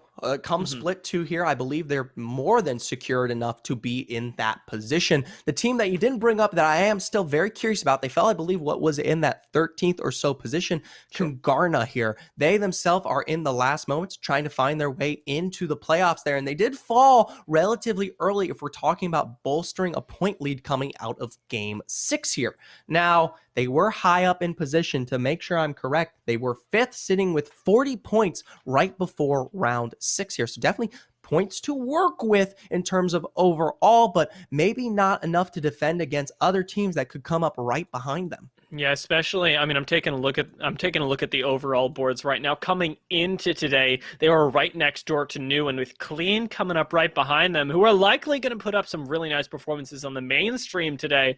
There's a lot of questions there. Red Dragons also right next door. Could have usurped them potentially if they come out with more points. And I'm trying to look Navi as well. Dead Inside, definitely teams that could start to whittle away. 11 points is not that safe, but we've got a chance to look now at least what happened last game. It's going to be looking at a micro perspective, but Maestro, 27 points, tied for our highest point game of the day, ended up coming out on top. All right, I didn't lie. Maestro, when they show up here. 15 kills, a fourth of the lobby. Once again, another massive blowout in terms of a win here for this team. But more notably, the absolute success that they brought into those final moments and easily their toughest match of the night. Somehow finding the win off it. I mean, show up like that in the other 5 games and you've got an easy playoff contender. Yeah, to keep your cool in situations like that as well, Maestro really impressed me in the last game, the last day of their Pro League group. And now we're going to see how it impacted their overall standings, as we've got those, and we've certainly got several teams to check in on right now, Zephyr. Let's take a look at Young Money Guild. They survived in second place. Young Money Guild, baby! No way! We've got to know the points from the other stream. We can't confirm it here, but Tyler, he pulled it off. He's messaging me right now. He's going insane. They placed second, baby. Woo! That is so wild, man, to actually be able to, theoretically at least, again, we're waiting on other scores to come through, but from literally 39th to be able to pull yourself potentially out of relegation is insane for Young Money Guild to turn it around like that. And let's not take away from this either. Future Perfect first place have a lot to be proud of. Oh, absolutely. They themselves, with this win, 12 points on the board, might shoot themselves up, or I'm more than sure enough, will shoot themselves into a position where they've got all those extra points to work with an already confirmed spot for playoffs here, right? Yeah. Another team that I do want to confirm, still held on to 5th. Kungarna looking good here. Nice. It's a nice point margin to work with. Remember, we still are waiting on those final numbers, but it's enough that would hopefully keep them on their way forward here towards playoffs. It certainly should be. Taking a look at this one more time as well. Top Dogs ended up getting a few points. Their spot is still, I would say, one to be concerned about when it comes to the playoffs, but oh my lord, the performances from these teams today were massive. Even if we take a look at near the bottom of the leaderboard, I was really happy with Rats. I called them a third-party squad. They had their third parties, and while the split has been difficult for them, we saw what they're known for in these games. Everybody got a chance to be highlighted, and that's my favorite thing about days like this in EMEA, that everybody gets to explode, show what it's all about, and show us that this really is the highest level of Apex Legends. Right. B&D, this group is an absolute monster when it comes to, like you said earlier, the polarity. You've got some of the best teams competing against what are those lower end on the bracket here, and yet they both show up. They both find success in the face of what shouldn't be here. And I'll be honest to you, at the end of the day, the two of us, more than casters, we're fans here, and it's exciting to watch. It's an absolute blessing to see teams show up, even when the face of the rest of the Pro League hasn't been kind to them. And, well, now, Zephyr, I got good news for you, because as fans, we're also going to get to watch yet another Game 6. We're going to send you guys all over to the main stream. Thank you so much for tuning into the B stream of the Pro League. It has been a blast to cover these games. Zephyr, yes, like you're saying, you can support Game Time and all the amazing things that we and the casters and our production crew behind the scene do to make this happen. Thank you so much once again. This has been the Apex Legends Global Series Pro League in EMEA, and we'll see you guys next time.